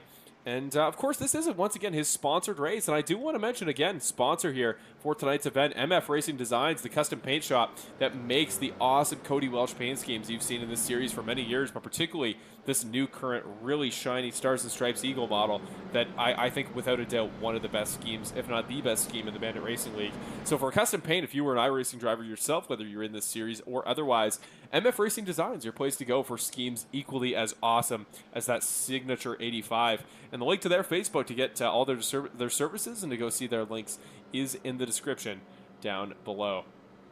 And now we'll leave it to you guys in the chat here. We may not be talking about podcast topics and retro television anymore, but we still want to get you guys involved. This is the point. Just not even just a race winner. I want to hear some predictions. How do you think this thing is ending? Do you think we're going to get some more yellows, some more restarts, maybe a green-white checkered, and the big names like Nick, like Bivens, like Welch? What do you think is going to go down here for them? I'm curious to know. And just if you want to talk about the script here, Chris, if you had to write a script that you think is most plausible for the way this race is going to end, what do you think is the final 10 laps going to? What do you think is going to contain? Are going to be contained within the next about, what would it be, about 10 miles here? I'm going to say there's probably going to be another 2 more yellows. And I don't know. This is really anybody's game right now. This 10 car is kind of, it's a good strategy play for him because he can just kind of hang on. He can get a nice finish out of this, regardless of his tire strategy. I think that he can probably stay within the top 10 nonetheless. But it's kind of messing up the top 10 here as far as who can make an actual charge. I think it ultimately comes down to a battle between the 2 and the 85. They've shown the most speed tonight. As long as they can get clear of everybody else, it's going to come down to them. And I don't think the 2 will put a bumper to the 85. He's already got a win. I think the 2 would be happy with the second place finish tonight if it's coming to the 85 car. But the 85 car, I think, is going to do whatever he can to win here. He knows that this is his best shot to win with the tracks coming up here. So we're going to have to see. Only a couple laps left. How bad you want it. That's what it really comes down to. I think this is that moment as a driver where you see every moment that has held the 85 car from victory over the span of the last 2 years. You think of every chance you had to get close, and you consider going for the bumper because of all those moments. 9 to go here. Green flag, and the 2 and the 85 absolutely gap the field on the restart. Bivens gets swallowed up here by Jackson Knock, who now fights up into 3rd position. He's now in the podium spots on fresh tires. Could be a great finish for him. He and Bivens going to battle it out, the younger drivers, and Yancey. Going to be a good fight here for 3rd, but we know the one we want to watch is this battle for the lead. Going to go to 8 laps to go here this time by. Can Cody Welch find something within himself? The 2-year span, can it end tonight at arguably his best shot he's had in all that time? 2/10 the gap with 8 laps to go. All he's got to do is he's got to stay within reach, because if all else fails, he can just send her on in there. Christopher Hamilton still having fun back there, looking 3 wide a couple times. He'll get Sean Britt here, now down to the inside of Matt Crockett. Meanwhile, Guzik is over the back bumper of Ricky Hart, who's now over the back bumper of Curtis Yancey, who's getting loose. The 51 car saves it magically off of turn number 4. Great hands by him. He will now slot up in behind Ricky Hart Jr., but back to the lead. Fastest lap of the race just run by Cody Welch. 1/100th of a second off was Nick. Those two guys are in a universe of their own right now, and you know they are giving it everything they have in their tanks right now. Oh yeah, you can tell that they're pushing it. The 85 car is just a smidge lower in 3 and 4 than the 2, and a smidge higher than the 2 in 1 and 2. I don't know if I said that correctly, but I think I know what I think everybody at home knows what I'm talking about. He's trying to get everything he can, just get enough air on the front of that car to make enough grip and get back to the gas, but he just needs to get a little bit closer here. He's giving him everything he's got, though. Well, also a little bit of time there. You saw he was loose in 2. Just that dirty air is killing him. It's making it really tough to stay in there behind him. This should be a good run, though. Loose again. Can he keep the hands down? He can. Keeps it steady. You just see the determination. No noticeable emotion on the face there at Cody Welch with 5 to go. But you know all that pressure has to be piling up on him. Whereas Nick, we don't have a Skype camera, but notably is typically just a pretty calm, cool, and collected, suave guy. And we talk about here, Chris, that, yeah, probably wouldn't put the bumper to the back of Cody, but he still wants this because this might be the first season in many a year that Nick does not get multiple wins here in the regular season. Only one at a road course. Hasn't won an oval yet this year. So this could be huge for him. As further back, I think Bivens tapped the outside wall, and then Hart followed him in and did the exact same thing. So this is going to be a crucial battle as well. For 4th is Jackson Knock again. Incredible race for him. He's still up in that 3rd spot. Could come home for another really good performance that he's had this season. Would be his 2nd podium of the year. And of course, up front, 4 to go. Going to be 3 to go this time by. Time running out here for Cody. What is he willing to do? How much is he willing to send it in these last couple laps? Has to get 2/10 per lap on these last couple, and was a full 10th behind on that particular occasion.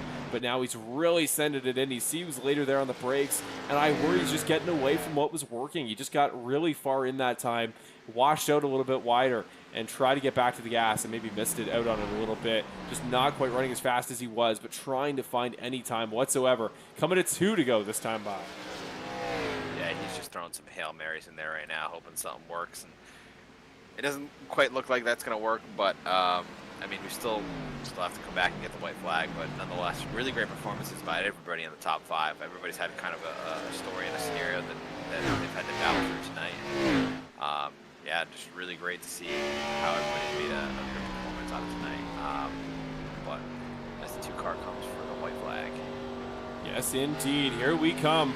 Off the final corner, 1 more lap, 1 more mile. Can Nick hold off the 85 car in a race for the Apex Sim Racing white flag that I know has been the story of Cody Welch? It's been all about him, but every step of the way he's had an adversary here, the 2 car, fighting him to the bitter end when he wasn't in the lead.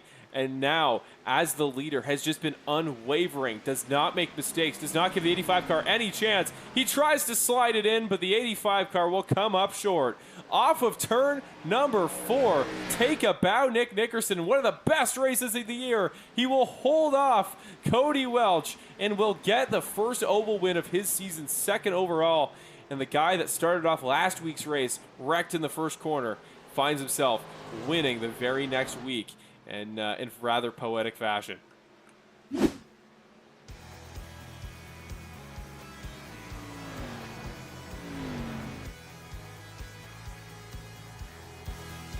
mean, what an effort here by Nick Nickerson. I know it's going to be heartbreaking for everybody watching at home, but I mean, really, really good race. You can't take it away from Nick. It was an incredible performance, and yeah, I mean, we thought moments before the race, we thought he might not even run tonight, and suddenly becomes a guy that, I mean, besides Cody, was really one of the only two here tonight that seemed like they could compete. So, an incredible job. Thank you, guys. Incredible run, and sounds like Nick's got his mic on here in Skype, so we'll just mute him there momentarily. And yeah, wow, he's excited though. You can hear him in the background there already, but relatively casual compared to the guy that I know thought he may be in the equation for tonight, that being Cody Welch. But here we go.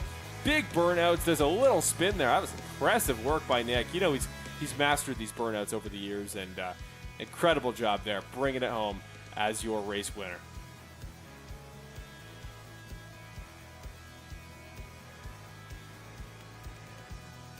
Here we go, folks. You already know what time it is. We are going to go to your first interview of the night here. We'll get it set up with Mr. Nick Nickerson as he hops in here to Skype and gets ready to show his beautiful face here on camera. We know he's a guy that we are no stranger to talking to here in the broadcast booth, so we'll just find him here momentarily.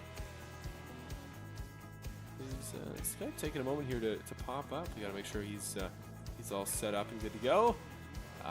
Just a moment here, but we'll continue to watch these epic burnouts as he slides around the racetrack. And we're getting there. We're getting there. For whatever reason, his Skype is proving rather cumbersome. There we go. Should be ready here in just a moment here, folks, for your first interview with the race winner here at New Hampshire. The one, the only, the two-car of Nick Nickerson.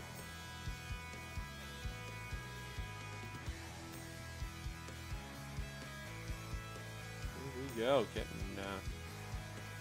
finalized here. All smiles I see in the background here on the Skype side of things for Cody Welch and Nick Nickerson, both drivers alike, both incredible performances tonight, and they should be very proud of themselves. And Cody's a very good dude. I know he's not going to be too upset about the way this finished. I mean, obviously a little bit heartbroken. You got to think over how close he came and how much pace was there, but I don't think he's going to be particularly upset or frustrated. He's a good dude and sportsman-like guy. Here we go. Interview number uno of the night is with Nick Nickerson, your race winner. Let's get him in the broadcast booth here and get us started for the first interview of your night, your race winner at New Hampshire. Hey, Nick, it is Marshall and Chris up in the broadcast booth. You got a copy?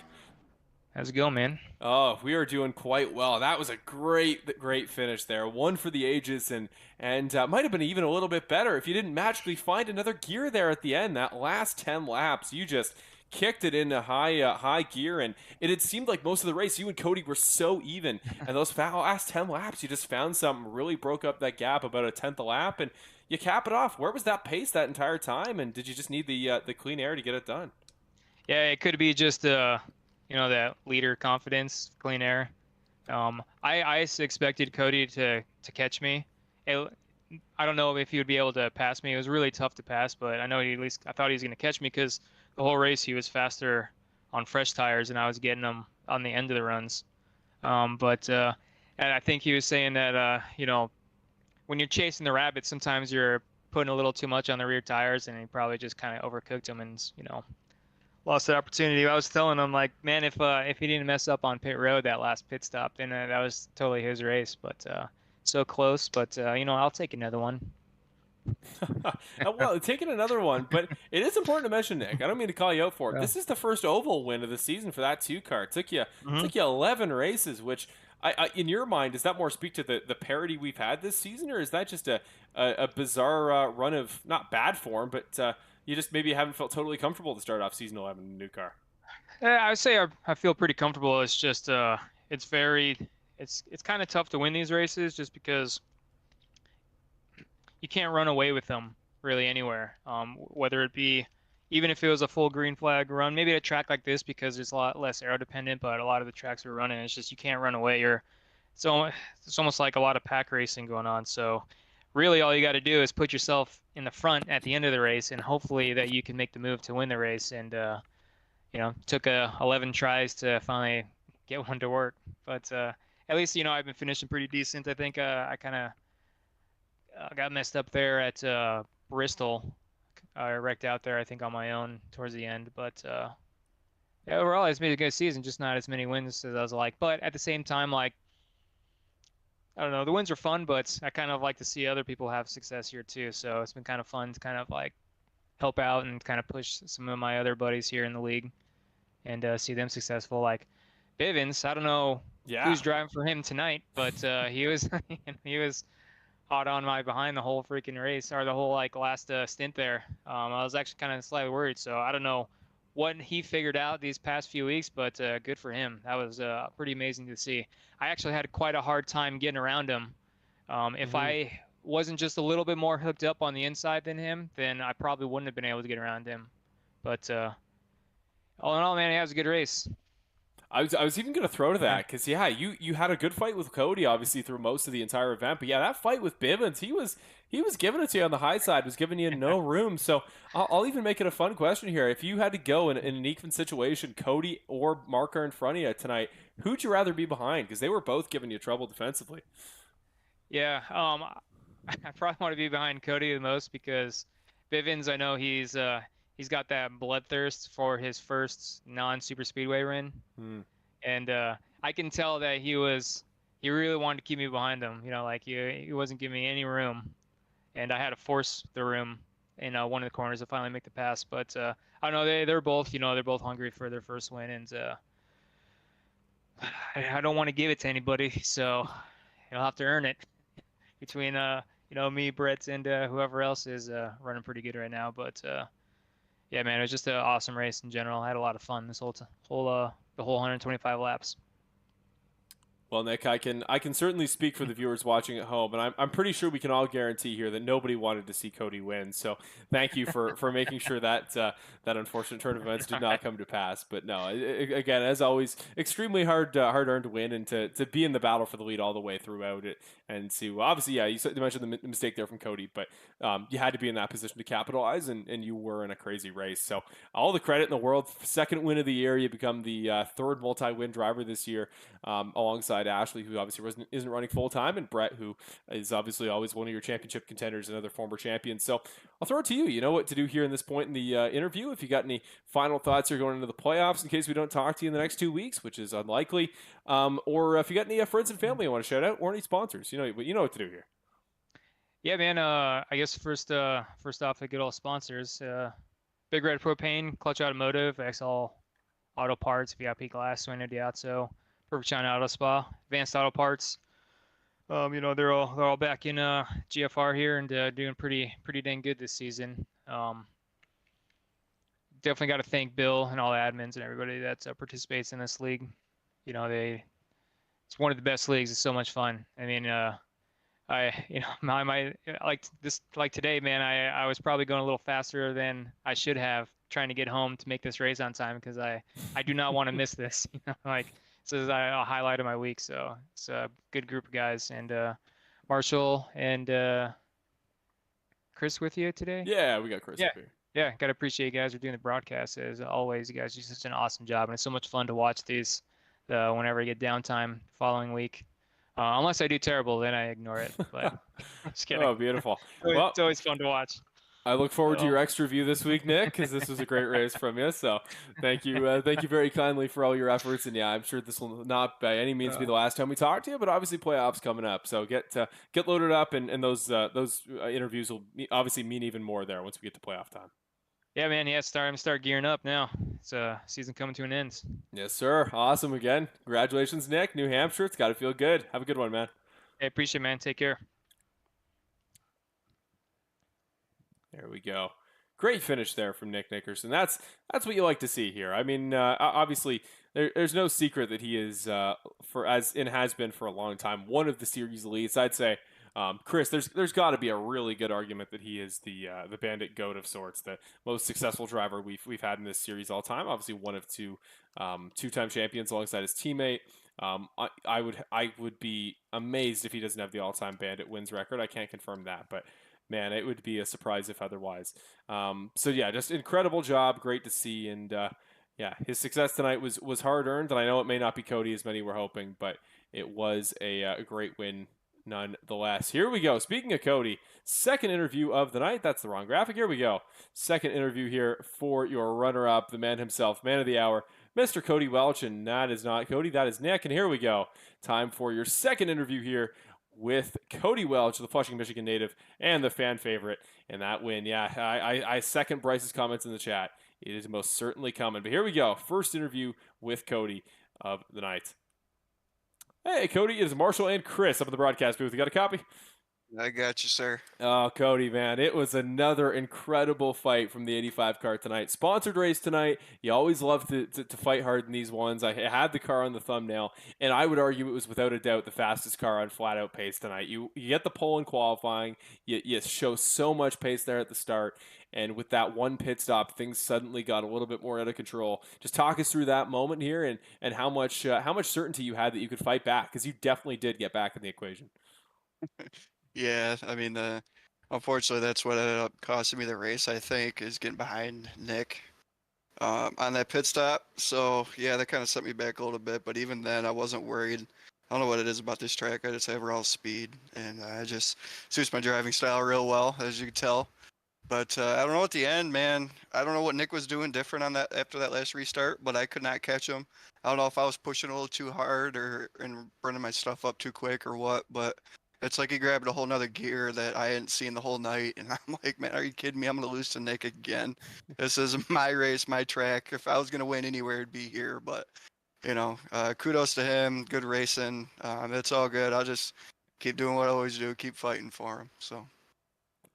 Yeah, and we definitely, I won't try to sugarcoat it. We definitely had more confidence here tonight. We were trying to, play up a little bit more that how many times you've come close and things out of your control have prevented the win here tonight. But did you feel that in the cockpit? We talked about those last 10 laps. We were really hyping up. It was just you and him. That was all it was. It was just those lap times. And does it get more stressful as a driver, or did you find there was a little bit more confidence and a little bit more desire to push tonight specifically, as opposed to the usual race? Well, yeah, going into a race week where you're fast at the track and more than likely the guy to beat, your mindset's a little different, your attitude's a little different, you're thinking about different things. But yeah, towards the end there though, it's just you get frustrated because you're not catching them when you think you should be, and so I try to calm myself down, just take a deep breath down straight away, and set up for the next turn, and that seemed to work a little bit, but I just wasn't gaining time like I needed to, and by 3-4 laps ago I knew he kind of had it, so I was like, well, better luck next week. So I was kind of what my thought process was at the end of the race. Yeah, I think that long term, I know that there's been a pattern of these close attempts with that one little thing has gone wrong. But in my mind, the way I'm looking at it this season optimistically is it's another podium for that 85. It's another really good performance. You're comfortably within the playoff spots for even if you don't get a win for those guys transferring in. And I think that 85 car showed tonight that it is as big of a contender as any here in these season 11 playoffs. So how much of your brain is split between obviously going for that win first in a couple of years, but also that the championship this year, where I think alongside like the Lacey's, the Nicks, and the Bretts of the world, I think you're in that elite class. Like, does this title feel as within your grasp potentially as season 8 and season 9's did? Absolutely, just as much as the last 2 seasons. I feel like I'm in the mix and I'm right there. There's just a couple things I got to clean up, a couple things I got to work on, but who knows? It's the playoffs. Everybody's going to be on top of their game. They're going to be putting in more hours, more time at the track, preparing, and I don't know. It's like every playoff here at Bandit. It's just so competitive. Like one small, tiny hiccup on pit road for me was the difference between first and second. it's going to get down to those tiny little things, those tiny little mistakes or small decisions where you wish you could have back and do differently. When it comes down to playoff times, those things are going to matter a lot more. So it's kind of hard to predict, but I know I'll be right there in the mix with everybody else. Well, that's what I love to hear. Yeah, that optimism and treat tonight as a positive because it's another great performance, and you made the sponsor proud, and that paint scheme definitely got plenty of airtime there for the sponsor for tonight. So with that, Cody, I mean obviously the fan base you got here. Everybody was supporting, everybody's excited, but everybody was very complimentary and very happy in the end. So I'm sure your fans are going to go home pretty happy with tonight's event. But obviously, if you want to give any shout outs to them, if you want to mention obviously the sponsor of tonight's race or others or anything you want to talk about, now's your chance. Yeah, for sure. Definitely. If you're an iRacer and you're looking for a paint scheme, hit up Mike Falk. Does real good work. He actually made my paint scheme that I run, my American paint scheme, from an RC car body that I had. I just took a few pictures and told him, hey, can you do something with this? And this is what he came out with, and I loved it. I've been racing it for years and probably for more years to come, and until he paints me another awesome one. But yeah, if you're looking for a paint scheme, definitely hit him up. And I do, for everyone watching and just waiting on a shirt, it's in the works, on its way. He's actually designing the shirt as well. It's just taking some time. That's one thing about this guy is he takes his time, but he's really detail oriented and really does a great job. He pays attention to every little detail. It's what I like about him. So it's coming next week or so. So look out for that. Thanks for everyone for watching, tuning in. Hopefully put on a good show for you.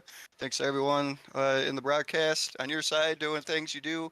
There's a lot of work that goes in behind the scenes that nobody, really probably knows about or pays much attention to, but to put these awesome broadcasts on, it's great work. And then on the league side as well, there's a lot of guys behind the scenes working real hard to put on, what we do every Wednesday. So thanks to everyone who's involved. Thanks to all the drivers. It was a good race, and we'll see you next week.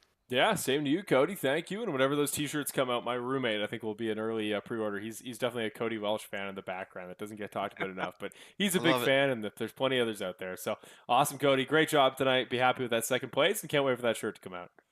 Awesome, man. Appreciate it. Thank you.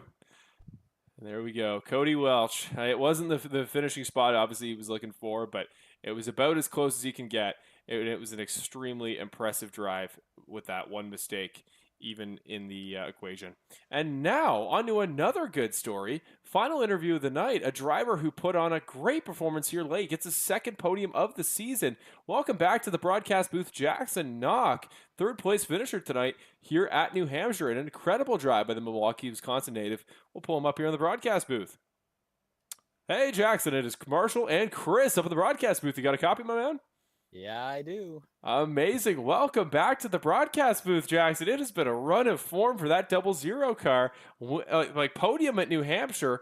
And if things got a little bit differently for that lead battle, you could have been in that equation here as well. Just where was that pace in the second half of the race coming from? You were quick all night, but you kick it into another gear and you passed Mark and a couple others there at the end. Just did you figure something out in that last run to get you up to the podium? I felt like I was figuring stuff out that whole race. I have never been good at New Hampshire. I went into this race just dreading the fact that I would have to drive this track. I was hoping to be happy with a top 15. So I'm definitely very happy with the top 3, second podium of the season, of my Bandit career, you could say. I just feel like I saved tires a lot more than everyone else. Especially off the corner, just not giving it as much gas, and everyone else in front of me was always getting super loose, and everyone was always giving up the high side, and so I was just taking it. I was just running that third lane, getting around everybody, putting pressure. I don't think I ever hit anybody. I only ever hit the wall. Actually, no, I got hit. I was involved in one crash at the start there. I had to use my fast repair, but after that, didn't hit anybody really. There was some netcode stuff, but yeah, I was able to keep it clean, keep my tires underneath me, and that's basically what got me there. Yeah, I mean, Chris and I have been saying all season, it's not what happens to you early, it's how you bounce back from it. And you did it that as well as anybody could have. You just always seem to be creeping back through the field. And I'll ask you about the track tonight because it seemed like the case of obviously a lot of cautions. Guys find it tough to keep it off each other and off the wall. But as far as passing goes, like getting on the offensive, you really seem to have a handle there at the end. And was it more so a case of just waiting back for other people to make mistakes or get into each other, or were you really getting defensive there on the inside or outside, particularly trying to make those passes? Oh, I was really trying to make those passes. My dad was kind of my crew chief there. He was just telling me, whole race, just be whatever 10th, 7th, somewhere around there, and then when it really counts, that's when you got to get up there, because that's when everyone else has already been using up their tires that whole time, and so then I just go right at the end there, and it worked out. I was being as aggressive as possible, not ever bumping anybody, but just putting pressure and getting around people, especially just using that high side. People were just giving it to me, so I took it. And yeah, a lot of it was, especially at the start, most of the race was just waiting on the person in front of me to make a mistake, and it worked out most of the time. I stayed whatever top 15, top 10 most of the time. So yeah, I'd say that worked out for me real well.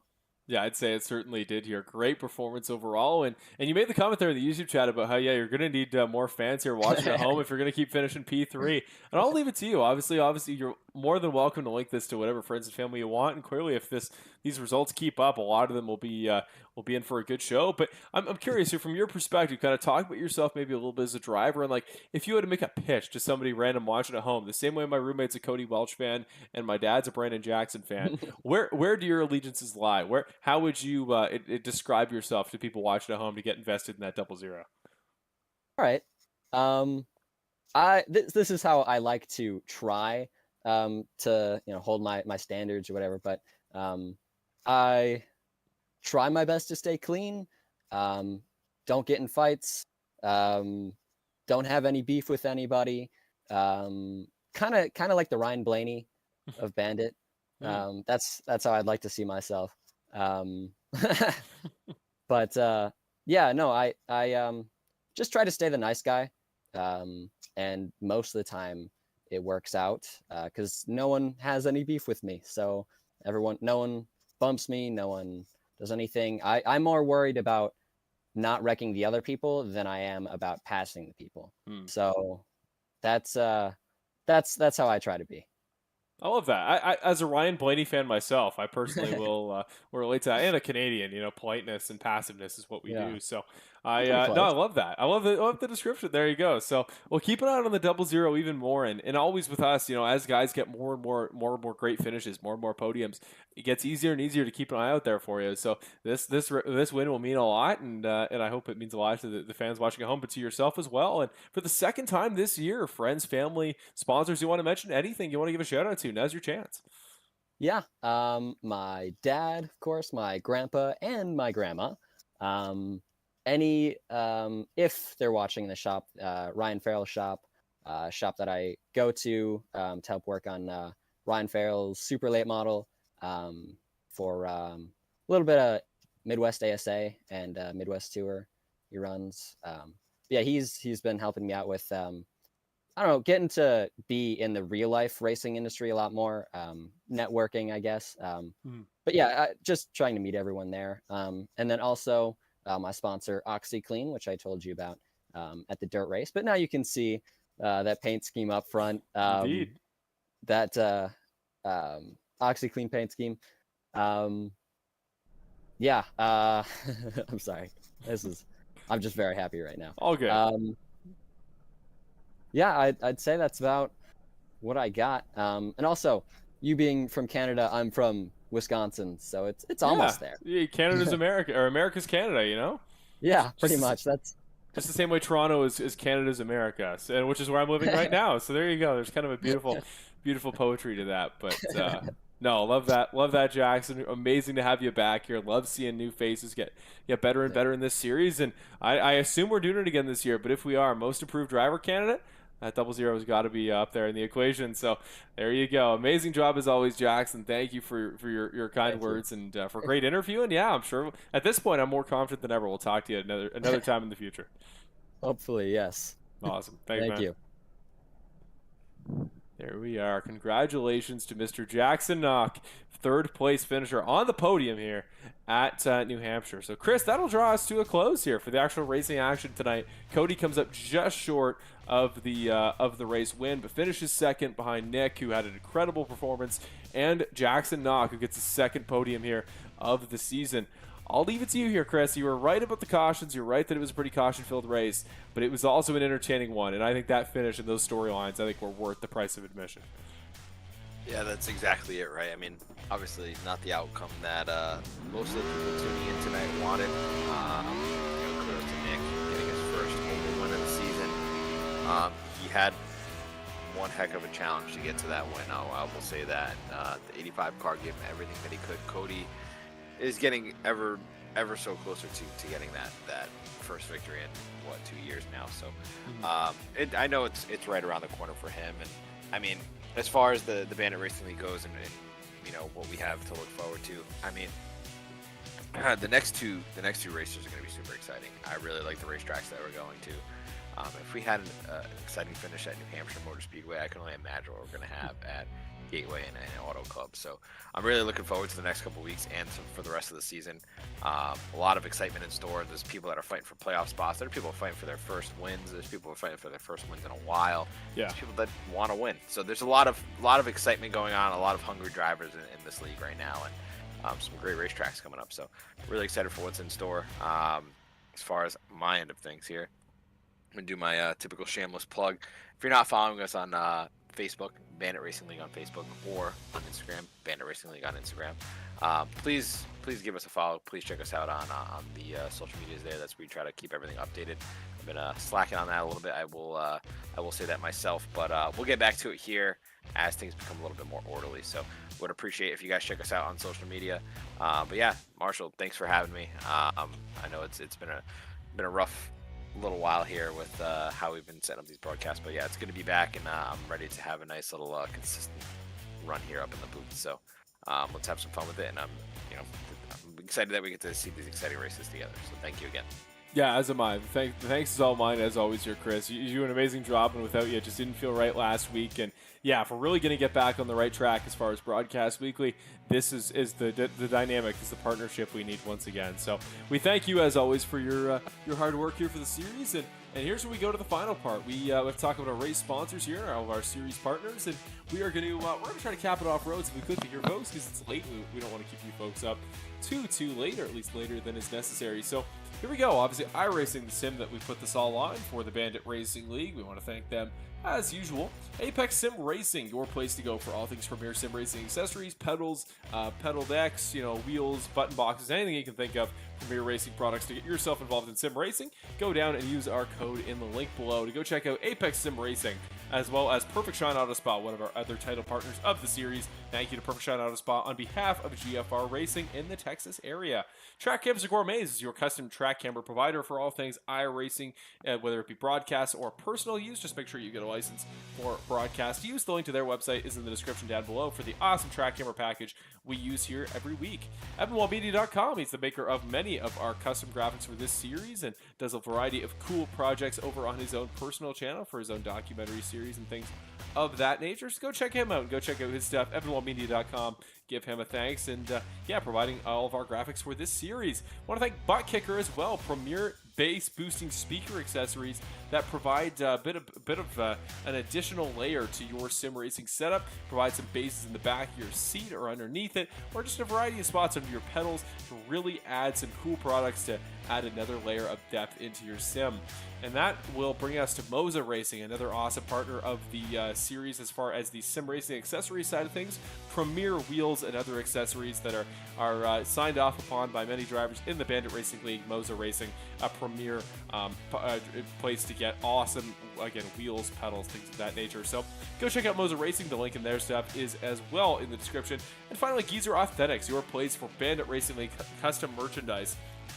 And remember, Bandit Racing League, all the purchases from GeezerAuthentics.com to get yourself a t-shirt, pants, wall hanging, mug, cup, anything you can imagine for a driver in the series or the general Bandit Racing League Branding, who supports the series and goes back towards the driver points fund so that we can reward drivers in this series at the end of the year for their awesome hard work with cash depending on their finishing spot. So go check out geezerauthentics.com, link in the description, and hopefully those Cody Welch t-shirts will be there sooner rather than later for all of those of you wanting them at home, but also Kevin Foster, Nick Nickerson, Eddie Haggy, a variety of other drivers as well. And finally, simracerhub.com, your place for all things points in the series. And I saw a comment here about we were looking for points updates here post-race. Only problem being, unfortunately, we can't upload bonus points into our system to generate the points after each and every race, so the only way to check them out is on simracerhub.com. Maybe towards the end of the playoffs, we will do nightly updates, or we go check the actual webpage itself live. But we figure if you want to go check them out right as the race is over before the next week's broadcast, go to simracerhub.com, our page specifically. You can access it through either the banditracingleague.com website, which is also linked below, or directly through the link in the description. That'll bring us to the end of tonight's race here, folks, here for the MF Racing Designs 125 here at New Hampshire. We want to thank each and every one of you for watching, as always, and supporting the series. I have been, as I always am, Mr. Marshall Crocker Jr., your host, your producer here on the Full Send Racing Network coverage of the Bandit Racing League. We want to again thank our sponsors, and we thank all of you, as well as Chris Ferreira and our entire crew, and our race winner, Nick Nickerson. Congratulations to him, and thank you all for watching here at New Hampshire. We will see you all next Wednesday at Gateway for the 12th round of the 11th season of the Bandit Racing League series in the Cup Series this year. Have a great week, folks, and we'll see you all next Wednesday.